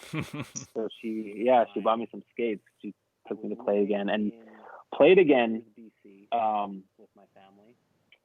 There was a guy that worked there that his name was Chad Watson.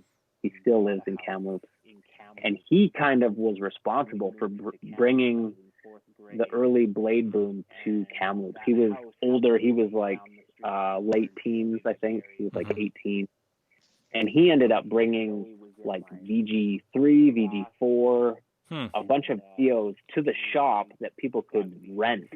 Oh, no from way. Play It Again Sports. So I remember renting like VG3, VG4 awesome. from Play It Again. Wow. And that was where I bought the skates. I remember walking in.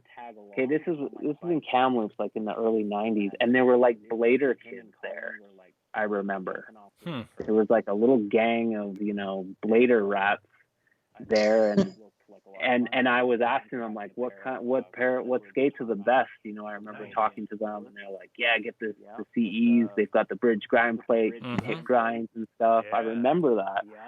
It's so weird, but yeah, the guy that works there, a lot of that generation, so many of my friends got into skating, and they all got their skates from Plate again, and they sold like Harbinger protective gear, and they had a bunch of videos, and that was kind of our local skate shop, with this Plate Again sport. But I got hooked on skating. I was really into baseball and basketball back in those days, and blading just kind of took over those passions for me. It was just like, it had everything that I loved about baseball and basketball, but it had more of a creative element to it that really just made me fall in love with it. And I loved that I didn't need to like wait for the game. I didn't need to wait for the team to organize. I could just do it whenever I wanted to, and there was just such a freedom in that. I was always a weird kid. Like, I would go outside and I would just throw a ball to myself for hours, like hours. And I loved just playing. I loved playing sports by myself. I would just go shoot hoops. Like, I was just kind of a crazy kid in that regard. Like, I didn't need friends really. I would just do it by myself. And skating was kind of took over that kind of thing where it was so individual. And yeah, I fell in love with it. It's interesting that you didn't grow up playing hockey, and maybe the stereotype of Canada and Hockey Central and everything, but it's... Well, my parents were American, so I was kind of like an American kid in Canada. So yeah, I never played hockey because my parents were never into hockey. They grew up with baseball. Totally. Yeah, my dad would hit me fly balls. Got it. So yeah, I was like the American kid. That's I was awesome. the immigrant. Yeah, the immigrant. Yeah. That's funny. Yeah. Awesome. That was cool. Yeah, so hey man, the only reason I skate is because I just happened to move in the vicinity of Joey McGarry. Yeah. He's kind of my sponsor, and like the reason I still skate. We have Joey to thank. Yeah. This actually segues really nicely into the second question. So another question about K2.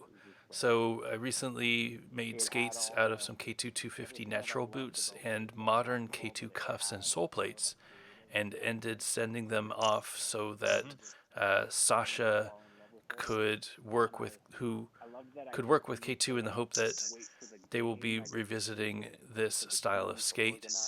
And he heard that mushroom blading was possibly working with K2, and would love to hear what their thoughts on modernized retro K2s being re-released in the future would be.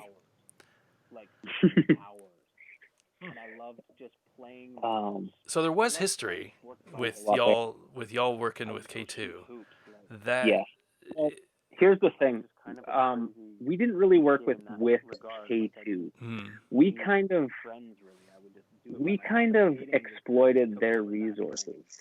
Okay, so we had someone on the inside that we worked with, an engineer that kind of stereotype of Canada and hockey. She kind of did little side projects with us, like we helped make the frame.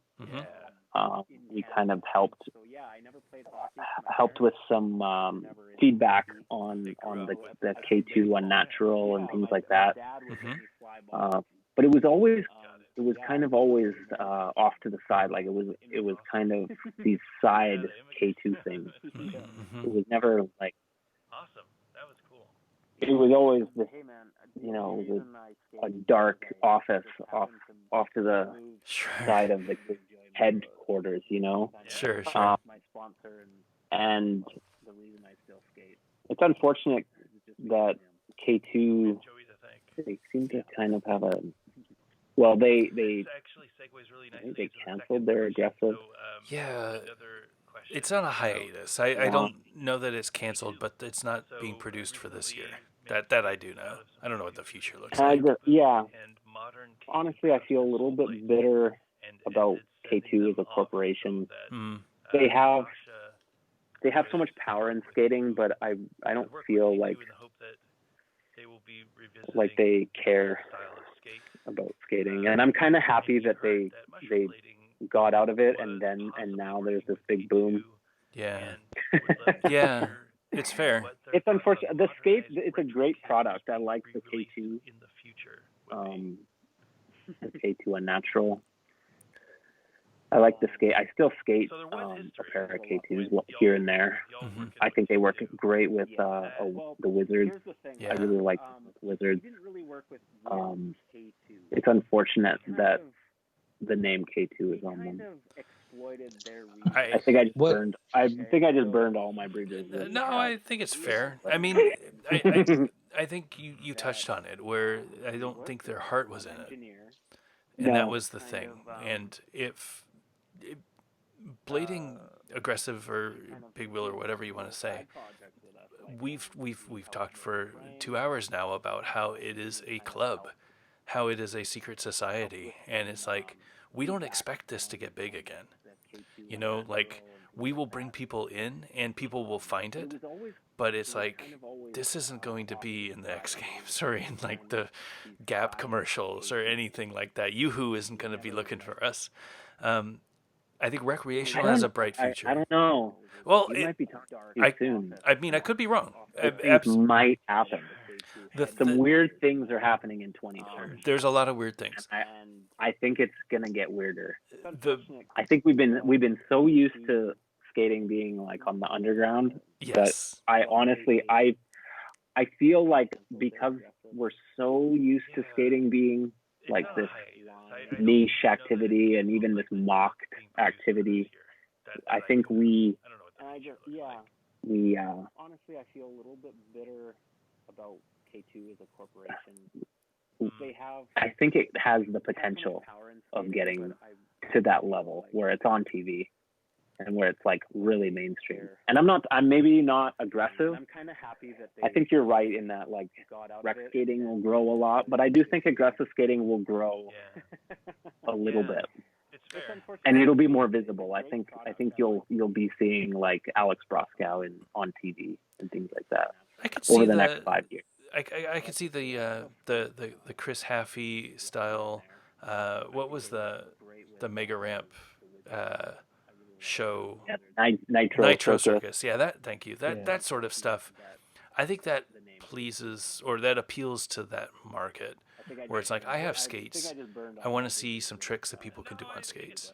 I mean, My point with K2 is that it is currently aggressive, and what we do is kind of a secret society.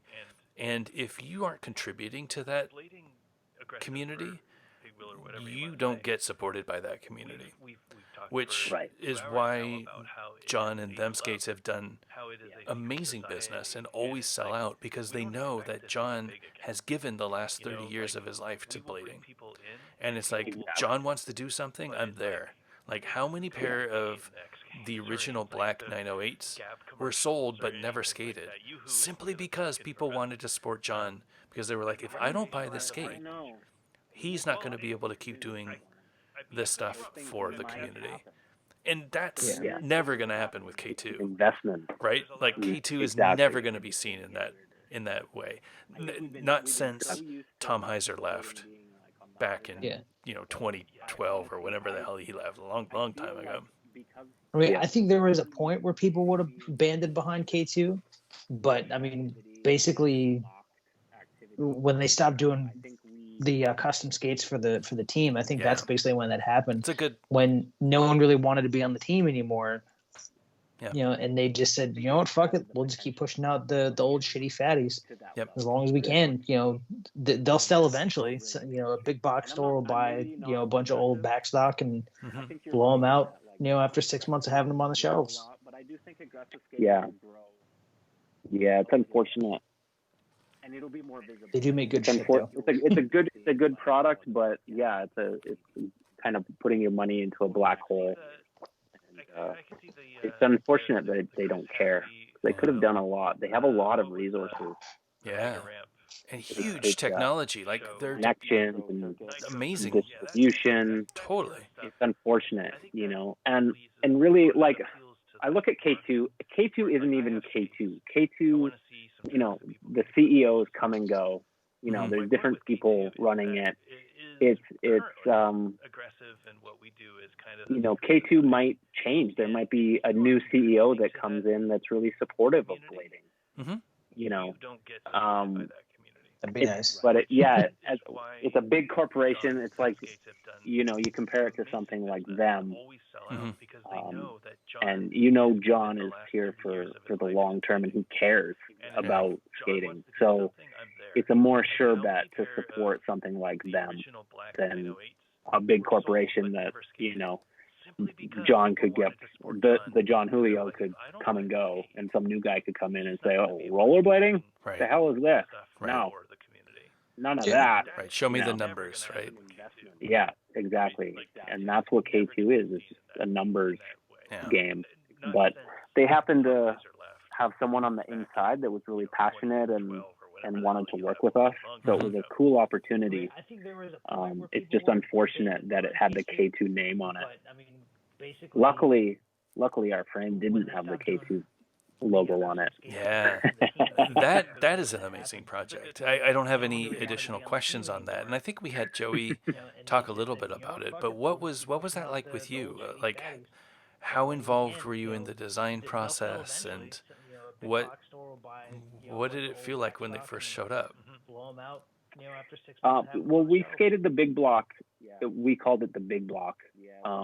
Long before there was any plans of making it a mushroom blading frame. It was a prototype that was sent to us from this engineer who was sending us all sorts of experiments and different things that she was making, different boots, different frames, wheels. We got some straps, like mushroom blading straps. But yeah, one of these experiments was the big block frame. And me and Joey both skated it. We loved it. And we offered some feedback. And there were different versions. I think we went through like 5 or 6 different iterations.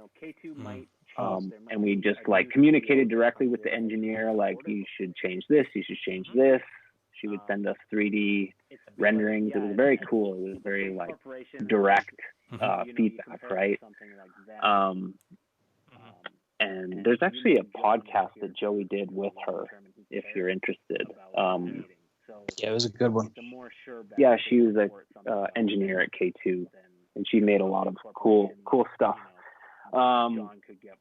But then, yeah, the opportunity came up to market the frame, and originally it was really exciting. It was going to be in their catalog, and it was going to have like the mushroom blading logo on it, of course. I made like the minimalized version of the logo to go in the plastic of the frame. But then at the last minute, K2 didn't want their name on it, which I was just like, perfect. We'll have a mushroom blading logo on both sides. That's even better. And so we ended up just getting like a limited supply, and we just got to sell them and make a bit of money. Is there any plan or dream of bringing them out, or was it a one and done sort of that ship has sailed situation? I would love to make more. Obviously the mold exists, right? And right. I would love to just contact the factory and be like, hey, you want to make us some of these frames? We'll pay you whatever. Right. But because it was, under the K2 umbrella, I'm not sure how possible that is. Sure. But we haven't given up completely. Good. Yeah. Agreed. I think, more options are better. I have a set. Thank you, both you and Joey, for sending me a set for testing. I had a fun time skating them. They're a very unique frame. They're taller than I'm used to. They're longer than I'm used to. But that was my first real glimpse into what a flat 65 could feel like, and it was a really interesting session. The my love of skating, I've done a lot of tricks and I've seen a lot of tricks, and I'm like, okay, I love doing that sort of stuff. But for me, trying new things with the technology, with the gear, is really where I get off, So being able to see this frame that had, an 8-way rocker or 6-way rocker system, so you could really do whatever you wanted and change it into whatever, like you could wizard style with it. You could put it into a banana style for quick turns. You could do flat if you just wanted, mega ramp style. Like, it was a very flexible frame for any style that you wanted. I hope that you're able to figure out a way to bring them back, because I think, again, more fun stuff like that needs to be out there, even if they don't sell, in the hundreds, like as many as you can bring back. Like that's the I'm gonna keep it in stock and sell it as they go, sort of thing. Yeah. Just have We them would in love stock. to do that. Yeah. Yeah, because I believe in the product. Like you said, it's a little bit tall. If you're not used to a longer frame, they're pretty long. Mm-hmm. I think it's imperative that you skate them rockered, because a frame that long, I don't think it's going to feel very good flat.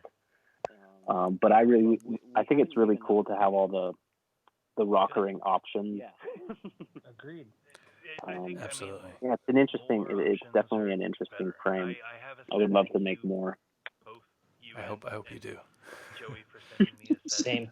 Another K2 related question: how many sets of face wheels have you gone through, and are they the best? Are they the best wheels ever made? They're very good for flat rocker. They're an incredible wheel. There's something about them. They're grippy, but they're soft. Joey bought like a big, or maybe several boxes, like many. He got a big stock of them, like many years ago, maybe 10 years ago. Did he just give me a whole bunch? Like, I've got a box of them that he just gave me. They're a really good wheel. Are they the 60s? I have some 60s and some 58s, and I have some with a core, some with a bigger core, and some with a smaller core. Awesome. There are a couple different variations. But yeah, I actually haven't skated them for a while, just because I've been skating like different setups. But if I ever skated like a straight flat frame, flat rocker, that would be my pick for wheels. That's awesome. Really good. Yeah, they wear down pretty fast. Yeah, they're soft, right? They're like 85, I think. We modeled R58 after the face wheel, and it was primarily because I'd never had an opportunity to skate them, but I'd heard so many good things about it. I was like, well, what profile hasn't been done recently? And I know that the K2 skates came with a face wheel profile, but with different urethane. So it was like, it was close, but it wasn't perfect. It had that look, but it didn't have the softness. I think it was a fairly hard urethane. I might be wrong about the hardness, but that's why I decided the 58 for Fitty wheels was going to be in that style, where it has the almost a bullet profile, but a bullet cut short, so it has a flat tread. And yeah, it works great for skating flat. Profile. Really, really fun profile. Really fast, really responsive. Skating those anti-rocker actually is a really interesting setup, especially with the short wheel place. Yeah, it's fun. I mean, you can whip around things. It doesn't have the biggest wheel ride area, so it's not like you're going to land. You were talking about landing gaps and stuff, anti-rocker, and having that solid feeling. It's going to be less solid because you don't have that big flat landing, but it's different. Again, I love testing. I love testing different lengths and profiles and hardnesses. And those wheels, they wear really nice. Mm-hmm. Like I remember skating them almost down to the nubs. Yeah. And they still performed really well. Like some of my favorite setups with those was when they were super worn, flat rocker, but so worn that they wore in a natural rocker. Mm-hmm. That's what happens if you skate the same wheels flat for a long time and you don't rotate them, they're naturally going to wear, like the back and the front are going to wear faster than the second and third. Sure. Right? So you're going to get like a natural rocker. And that's one of the reasons why Wizards are the way they are, is because the rocker is designed the way that your skate would naturally rocker over time. Mm-hmm. Right? But right out of the box with brand new wheels. That's the key. That's the secret. Yeah. Hence the natural rocker. Totally. But yeah, those face wheels, I remember skating them until they were just probably like 45 mil. And they just felt fat. They felt amazing. I think in Mushroom Blading 1, that's how I skated them, like with 50/50 frames and just super worn wheels. Yeah. It's a good setup right there. Very fun. Yeah. Sure. One last question. When are you going to start podcasting again? I've reached out to some different guests, and some different guests have reached out to me. And I'm ready to rock. It's just when these guests kind of come out of the woodwork and say that they're ready. You can't rush it. You can't rush it. No, I'm not in a rush. And I'm interested. I want to do more like video Skype podcast. I kind of like what Jump Street is doing with some of the video podcasts that they're doing. So I want it to be video content for YouTube, and then I'll also strip away the audio and do like the iTunes version and everything. Works well. I love what they're doing. I think you could do it well. Yeah, I'm interested. I definitely won't be doing them at the rate that I did them in my earlier days, but I'm very interested in doing it more. But with very curated guests. Is one of the prospective guests someone that you guys previously had lined up for episode 100 and or 200? That's a very specific question. It's very specific. I know who you're talking about, Ben. You should know who I'm talking about. and that will happen eventually. Yes. Episode 300. Here's hoping. Yeah. Hey, nice talking. Episode 300. Just make the next episode 300 and make sure that guest is there, because I'm very excited to hear that. That's a good setup right there. Just so I know we're both talking about the same person. Does his name rhyme with Carlo? Yeah. Yes. Okay. I might have messaged you guys more than a couple of times about my disappointment about that not happening. Yeah. Hey, it'll happen. It'll happen. I can't wait. I was just disappointed because I knew that it was going to be a good episode, and I was excited to hear what you guys were able to get out of it, because you've done some really good interviews. Probably my favorite was the one you did with Sean Kelso. Oh, yes. Yeah. Just because I think you handled that very, very well. Like, that was clearly a time that Sean was going through a few things inside himself, and I think you probably could have used that as an audition for like 2020. If they ever decided to do a Canadian spinoff, you could probably moonlight as an interviewer for that. Yeah, I gotta get Joey to put that one up on YouTube. I definitely won't be doing them at the rate. You know that when the guest cries, you know you got something good. Yeah, that's I always like gold right there. whenever the guest cries, oh, this is awesome. Curated. Like I don't think we've Chris had a lot of Edwards. very good episodes then. We've if that's had the benchmark. we haven't had any. I mean, we just started singing. Yeah, we got somewhere to go. Still. We're only at episode 61 though. We've got plenty of time. That's true. That's true. You just gotta get Chris Edwards on the show. Oh fuck, that's right. That was not the only one. Yeah, I think Julio shed a couple tears, or he stopped himself. With them, that was a pretty emotional one. Oh, for sure, it really was. That was a good one too. Though that was probably one of the top 5. Just the whole story, you know, the whole role betting world was just gripped with this. Oh my God, you know, Valo died, and then he started his new thing 2 days later, and the whole role betting world was turned upside down. And then to have him on the podcast was just amazing.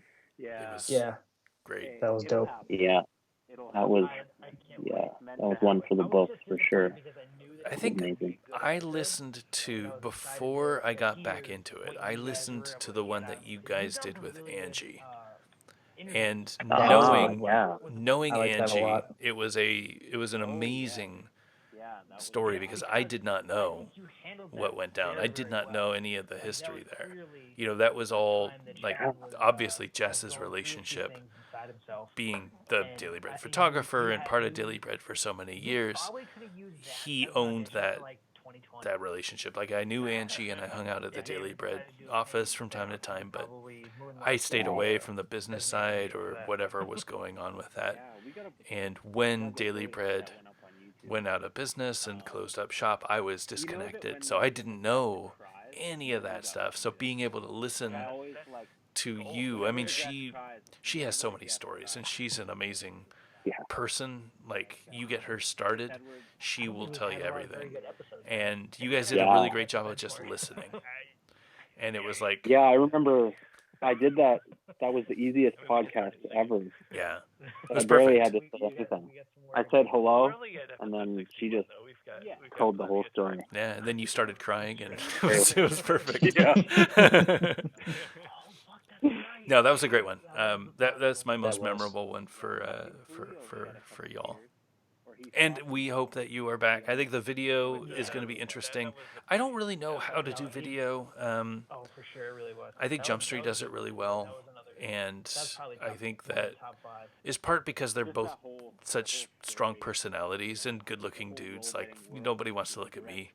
And I think my personality is fine, but I'm not, you know, I don't know that I'm that guy. You got a face for radio. I do, and that's why I do YouTube. Too, I don't know why, but I think that I think. No, I think you lack confidence. Yes, I like that. Yes, exactly. My love is experimenting and, you know, trying new things, and that it's the gear as well as the video formats and the content format. So I think pivoting to video is going to be good. I did like what you did with the so getting to we're done with questions for our Patreon, but you had a Patreon where you did a talk about your Solomons. Was that on the Patreon, or was that open? I think that might have been on the Patreon. Yeah. I really like what you guys are doing with that, because that's a very unique audience where YouTube is monetized primarily through ads and people looking at a video and saying, I want to look at that. And I would wager that the most popular videos for your channel are the ones where you're skating, not where you're holding a skate. I might be wrong, but I feel like the thumbnail of somebody doing your wizardy stuff is going to convert better than somebody holding a skate sitting on a couch.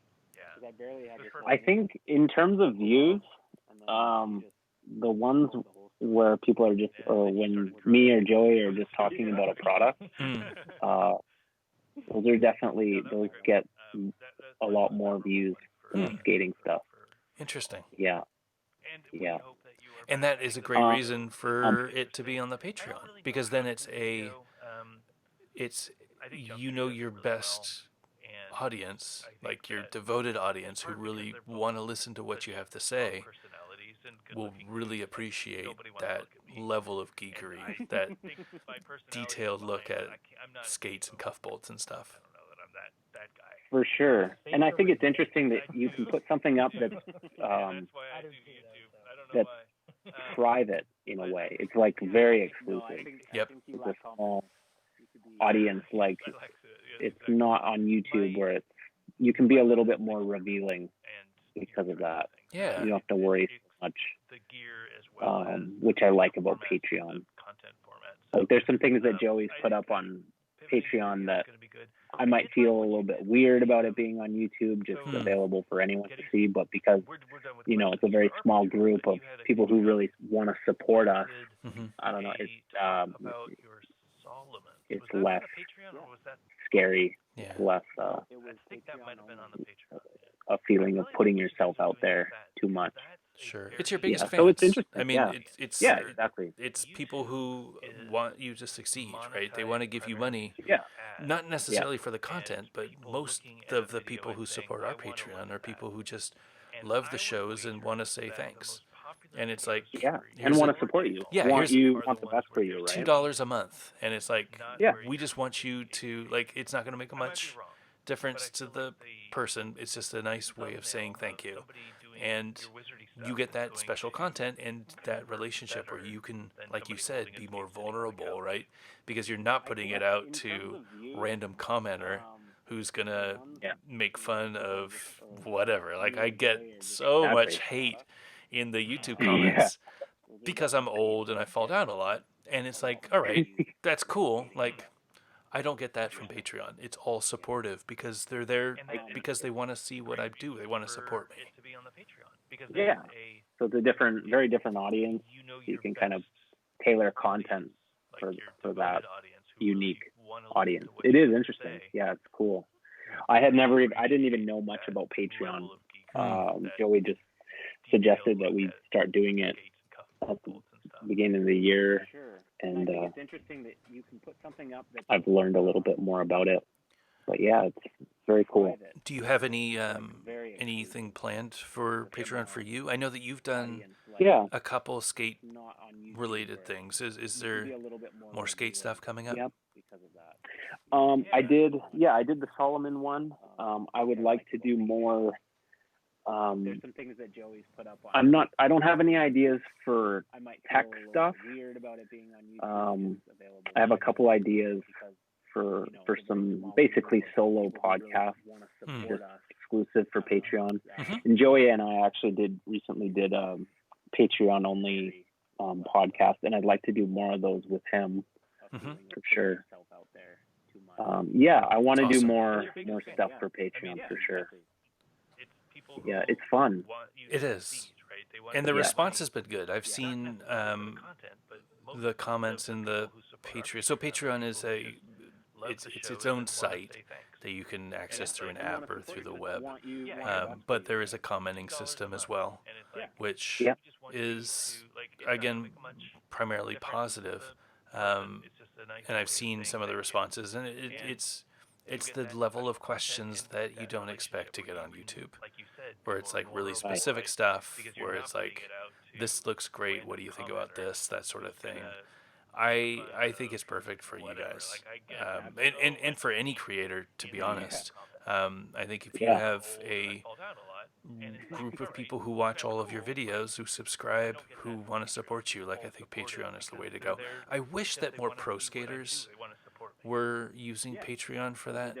I don't know if it's a stigma in the industry. I don't know a lot of skaters that have Patreons, but I think that's like you and I creating content and us creating content for our biggest fans. Like, there are skaters out there who they have way more fans than we do. Like, do you have any? I don't think there's anything wrong with saying, "Hey, I wanna give you something. if you're interested and you know somebody supports them for a couple bucks a month. Like I think that would.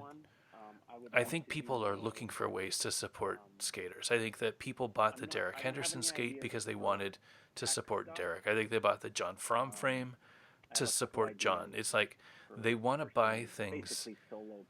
They want to support their favorite skaters, and they only have a few ways to do it. And that's gotta change. Like, there's gotta be another way for these skaters to make, not a living, but every little bit counts. Like, you make $50 a month, $100 a month, pays for your cell phone bill, pays for gas. Like, little things like that really add up. And I think a Patreon, like, there's only a handful of skaters who are doing the YouTube well. I think a Patreon could be that missing link. I wish that more skaters were doing that. It's special content, stuff like that. Like, here's a session just for you guys, or here's and that's what the I think thing. about this skate. It's untapped.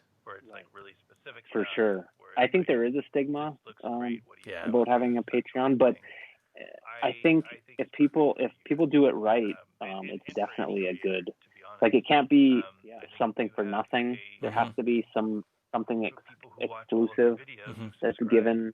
But I think that's a way better way to do it than a VOD. Yeah.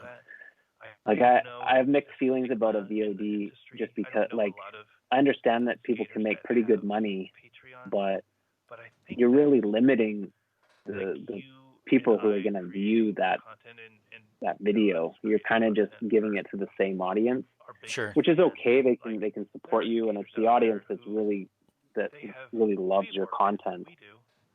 But so much good content is just on a VOD that the world is never going to be able to find. And I understand the argument, like, well, after a year or so, you can put it on YouTube, but you've already kind of lost that initial wave of view. And I think, therefore, it's going to hurt the long-term visibility of that video, like, based on YouTube's algorithm. Yeah. I think having that initial burst of views, For sure. it kind of lets YouTube know, okay, this is something legitimate that we should, I don't know, make more visible, whatever. But yeah, like, if people had a Patreon and they were making exclusive content for that, it sounds so smart. Like, if Alex Broskow was putting out exclusive edits on Patreon, Right. I think he could make a pretty good penny. Sure. There's a lot of people that would become Patreons just so they could see Alex Broskow's, like, monthly edit or whatever it is that he gives to his Patreoners. But that's my point, is that people need to be smart about it and really give back to those people, Right. It can't just be a pay me because I'm cool. It has to be like you're going to get some exclusive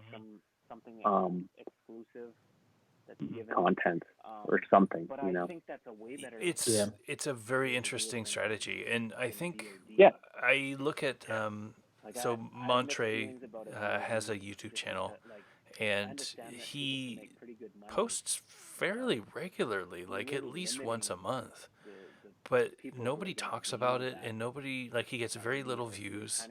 CJ was in the same boat. He talked a little bit about that in his Jump Street interview. He has a YouTube channel. I don't know how many subs he has right now, but I feel like they're not, the YouTube audience isn't their audience. I think that their audience is very specific, and the YouTube audience that's going to find those videos interesting are the ones who are going to look at the USD skates or the feasts or something like that, like the big brands where Montre will have a edit for a new skate that, he has his new skate coming out or whatever.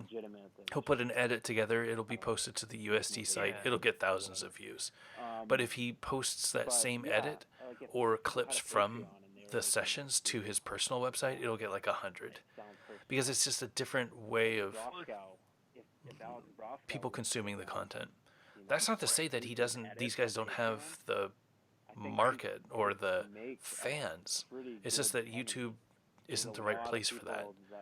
Patreon, I feel, is the right place for that. If Montre moved his vlog, if CJ moved his vlog from YouTube and left YouTube as just the place where he does like a monthly collaboration, not collaboration,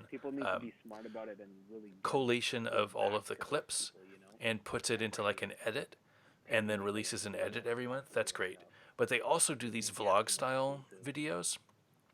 That's speaking directly to their fans. That's the sort of content that I think they could put on Patreon. And it's the silly stuff. It's like there's one with Montre who doesn't really skate much in this video. He's just kind of going around talking about the different rails that he skated. It's like super interesting stuff. Yeah. For people who are interested in that, but that's not the YouTube audience. Like, that's a Montre audience, and they're not necessarily on YouTube. I think you're right. I think that it is possible for a rollerblader to get really big on YouTube if they, I don't know, did a certain thing with it. But for what Montre and CJ are doing, it is just for their audience. Yeah.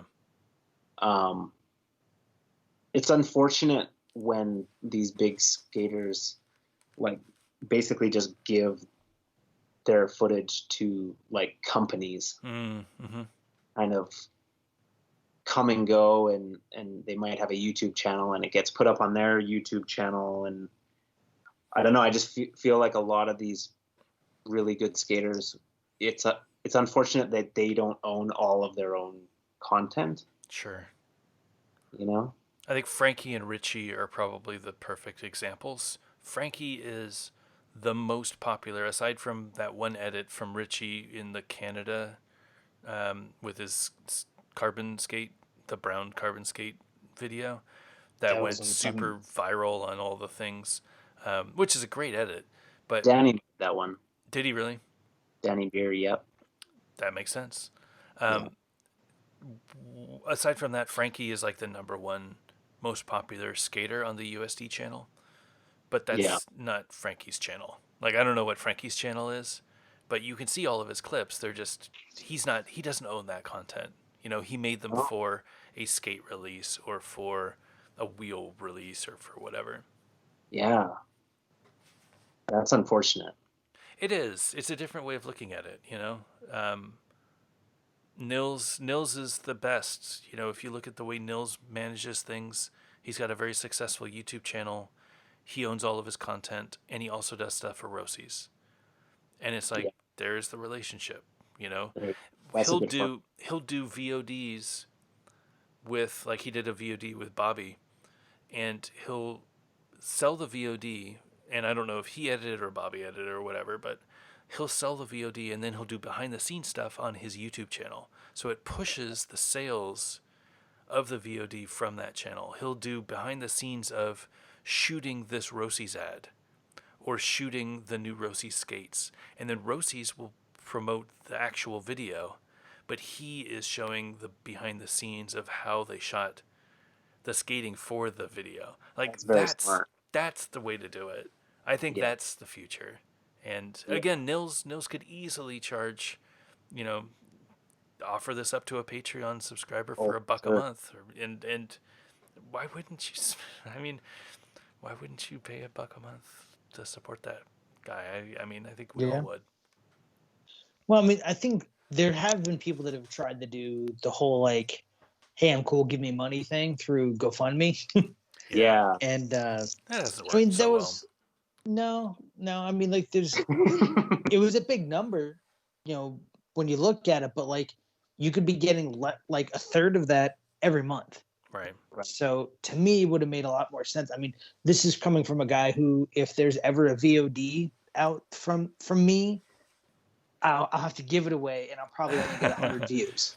So, I mean, I might not be the right guy to talk to about it, but like, it just seems to have made more sense that. I don't know. I don't know why that decision was made by that person to go that route instead of a Patreon, but maybe Patreon just wasn't available in his particular province. But who knows? They're probably Patreon is one of the I only really started learning about Patreon this year when Joey wanted to get on it. Mm-hmm. I don't think a lot of people know what Patreon is, or less people know, but maybe more people will learn. Yeah. And people like Nils definitely should be on Patreon. And he might be. I don't think he promotes it. Yeah. I know that I don't support him on the Patreon because I mean I support everybody who has a Patreon. I'll just throw him a couple bucks, but I don't know that he has a Patreon. Yeah. Anyway. Maybe he's making enough on his YouTube ad sales that he doesn't matter. Well, and he might be. Like his videos do consistently 5,000 to 10,000 views, which probably $20 or so, $30 each video. Like not a ton of money, but you add them up, that's that's a good. Yeah. It's a good diversified source of income. Right. So just for grins, that Rich Eisler in Canada edit over 1 million views right now. Oh yeah. Yeah, I mean insane. It went viral on the Reddit and it was everywhere. But I remember my boss sent me that video. Oh, did they? Yeah. You see it and you're like, yeah, I saw that like 6 months ago when it first dropped. He's like, I'm like, yeah, I hung out with those guys a few weeks ago. So how was that? So tell me about that. I heard on, was it a podcast? Yeah, it was when Joey was talking about injuries. We were going to record this earlier, but you had some visitors in town. Does that happen often? Do they come by and check you guys out a lot? Not too often. Well, Leon comes, maybe a couple times a year, and either just hangs out quickly or we get to skate together because he travels quite a bit. Like he'll drive from Vancouver to Calgary and he'll just kind of stop over in Kamloops. But to get a big gang like we had last weekend is pretty rare. Leon, Danny Beer, Louis Pacman, and Stu Brady came, and they were skating with us like all weekend. And Joey had that really scary fall when we were out skating with them. But yeah, that's pretty rare to have a gang come through. Are they working on a project or is it just let's get out of Dodge and enjoy summer? They specifically wanted to see Todd and Joey. Yeah. That's the only reason they all came. Well, I think they came to film for MB8 because we had let them know that we were kind of opening up the video to other guests. Oh, so interesting. Yeah. So they came and they wanted to get some footage. Yeah. And it was Danny's third. I don't know. Joey didn't want to say his age, so I don't know if I'm not supposed to say his age, but it was his birthday on Monday. Yeah. I say Joey's age? No, I was saying Danny's age. I stopped myself from saying how old he was turning because I remember I was listening to Joey's podcast today and he didn't want to say how old Danny was turning. I don't know why. Didn't Danny just turn 30? I thought you're not supposed to say like how old the girl or the woman is turning. Yes. No, that's weight. You never want to ask a woman her weight. Weight or like how old. Right. Or like why are you at the dentist office? Oh, what are you here for? You don't want to ask her that. No. Right. I still remember when I was young, a teenager, I ran into a guy at a doctor's office. And I remember I asked him why he was there. Ever since then, I'm like, that was the dumbest question I've ever asked. Yeah, you don't ask. Like, those memories will pop up and you'll just feel shame over something like 30 years ago. Yeah, I have a couple things like that where I'm like, man, I was so stupid in that moment. I wish I could take it back. Same. I think we all have at least a few of those. Yeah, at least. Yeah. So, but Danny turned 30, didn't he? Yeah. That's what I thought. All right. I knew he was younger. I just didn't know how much younger. It's all downhill from here, Danny. He is young. He's younger. Like, that used to be super old to be a rollerblader. Totally. Like a pro and like one of the top rollerbladers. Like, no way. Like 30 was old, and now you're a young buck if you're 30. Right now it's just like, oh man, you got the best part of your life ahead of you. Yeah. Seriously. Oh, I wish I had your knees. Yeah. 30-year-old knees. Oh. I wish I had his body fat percentage. That's all I want. It was like in Espionage when they asked T.J. Weber, "How old are you?" And he's like 20, and he spells it. Like, I always thought they were doing that because like he's so old, he's 20. That was really old for a rollerblader. And T.J. Weber was one of the older skaters, I think. Yeah, totally. Yeah, back then. But one thing I wanted to ask you, Lawrence. Yeah, of course. There's a really old VG, and I think it's the industry issue. Yeah. Were you in that? I was. Did you say One Love? I did say One Love. Okay, that is you. Yeah. It was introducing Rob G. It was VG17. And to be honest, I completely forgot that happened. Yeah. And I don't remember. I think it was Daniel from Blader Union sent me that clip. And it was right when Rob got hurt. And he sent me that clip because I was pretty shook up. I mean, I didn't stay in touch with Rob, but I felt like I was pretty close with Rob back in the days. And I was just starting to talk with him again, like getting back into skating. We were just talking a lot. And I was like, damn it. Like, here I am. Like, if I just did this a year before, I would have been able to see him again and hang out. And I was really worried. I mean, we were all really worried that we were going to lose him. And I think Daniel sent me that clip, and I watched it. And I was like, oh my God, like I didn't remember any of that. I remembered the office. I mean, that was my desk that I was hanging out at. And I remember that I introduced Rob for his VG17 profile. And yeah, I don't know why I said One Love. It's not something that I would say. It was definitely not me. It was VG camera law. Like, that wasn't me. I think you had like longer hair. Oh, my hair was on. Yeah, it was crazy back then. I used to pick it out. Like, I would have a brush and make it longer. Like, I would focus on making it long. It's funny. It was really bad back then. My head, I think I shaved my head. My roommate at the time was Ethan Jenkin. He was one of the owners of England Clothing. He was also an ASA judge. And I think he shaved his head, or he had really tight cut. And he shaved his head, and we were talking about cutting hair and stuff like that. And he's like, you know what, dude, you should shave your head. And I was like, I don't want to shave my head. That's crazy. And he's like, no, you should do it. Like, it'll grow back. It's no big deal.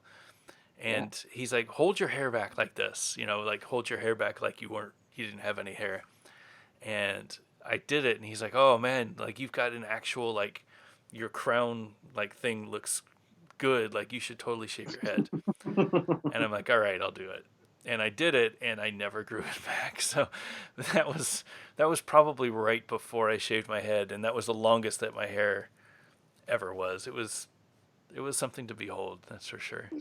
But yeah, that was definitely me. I totally forgot about that. I would have said I wouldn't have remembered if you brought that up a couple years back. But yeah, that was a crazy time. And I think Rob actually went and skated physics a few months after we made that video. So it was very bittersweet. That was one of the things we did a video for Rob when he got hurt.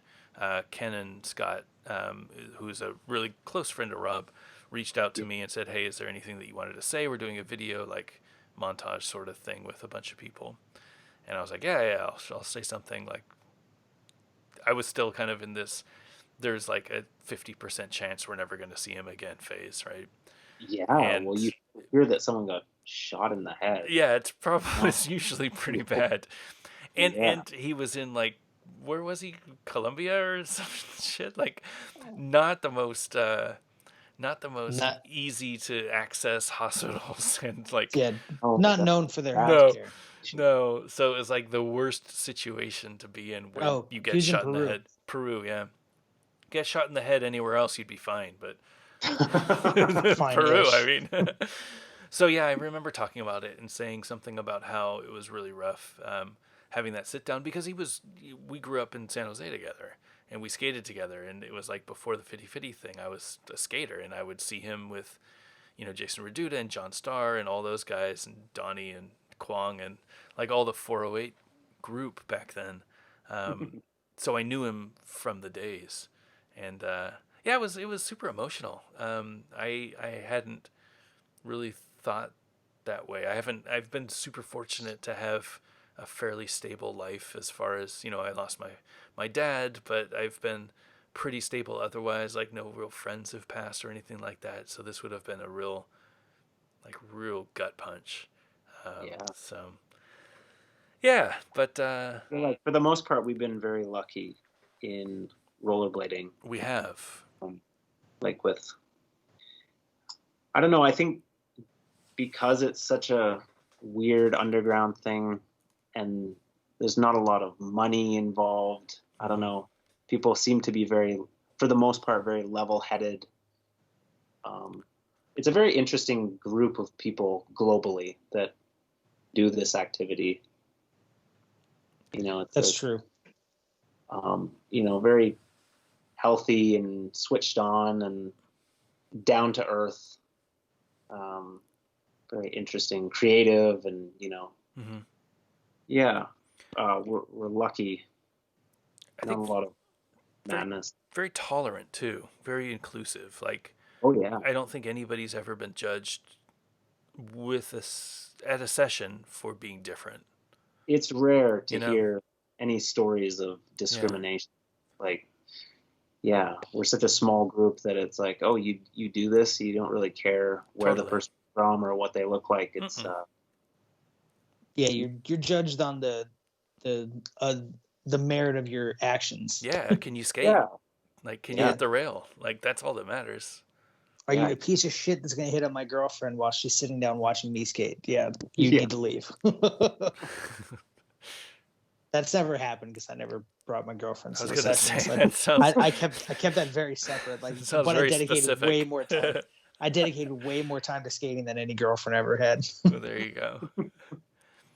Well, cool. Hey, Todd, thank you so much for being on. This was awesome. It seems like we could go for hours. We'll have Yeah. to get you on another time when we can.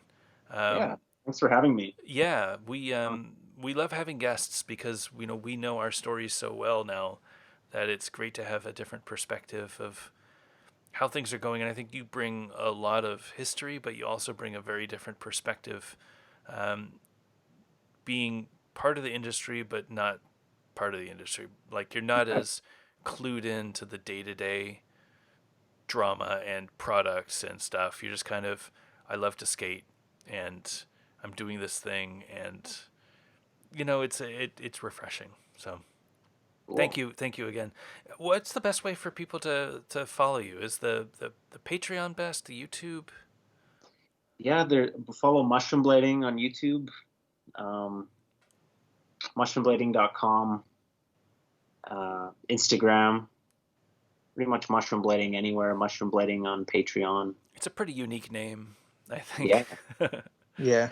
Just Google Mushroom Blading, you'll find everything you need to find. Awesome. Yeah. That SEO is really working out for you guys. Yeah. It's just time with SEO for us. It's just been like having a website for so many years, having all the different names of guests. Like, yeah, we obviously don't add descriptions, or it's just pretty much the guest names and some keywords in articles, but not really too much. There was a video that was just a dot. Yeah. That's I mean, that's core right there. If you want to talk about core, I'm not even gonna. YouTube made me put a title on this video. I had to. I would have left it blank if I could. Pretty brilliant. That Joey knows marketing. Yeah. It's pretty smart. That video has surprisingly quite a few views. Well, I think he's changed the title since, but Did he? I think he added the word skating in it. Rollerblading video. Yeah, exactly. Rollerblading video. They'll know.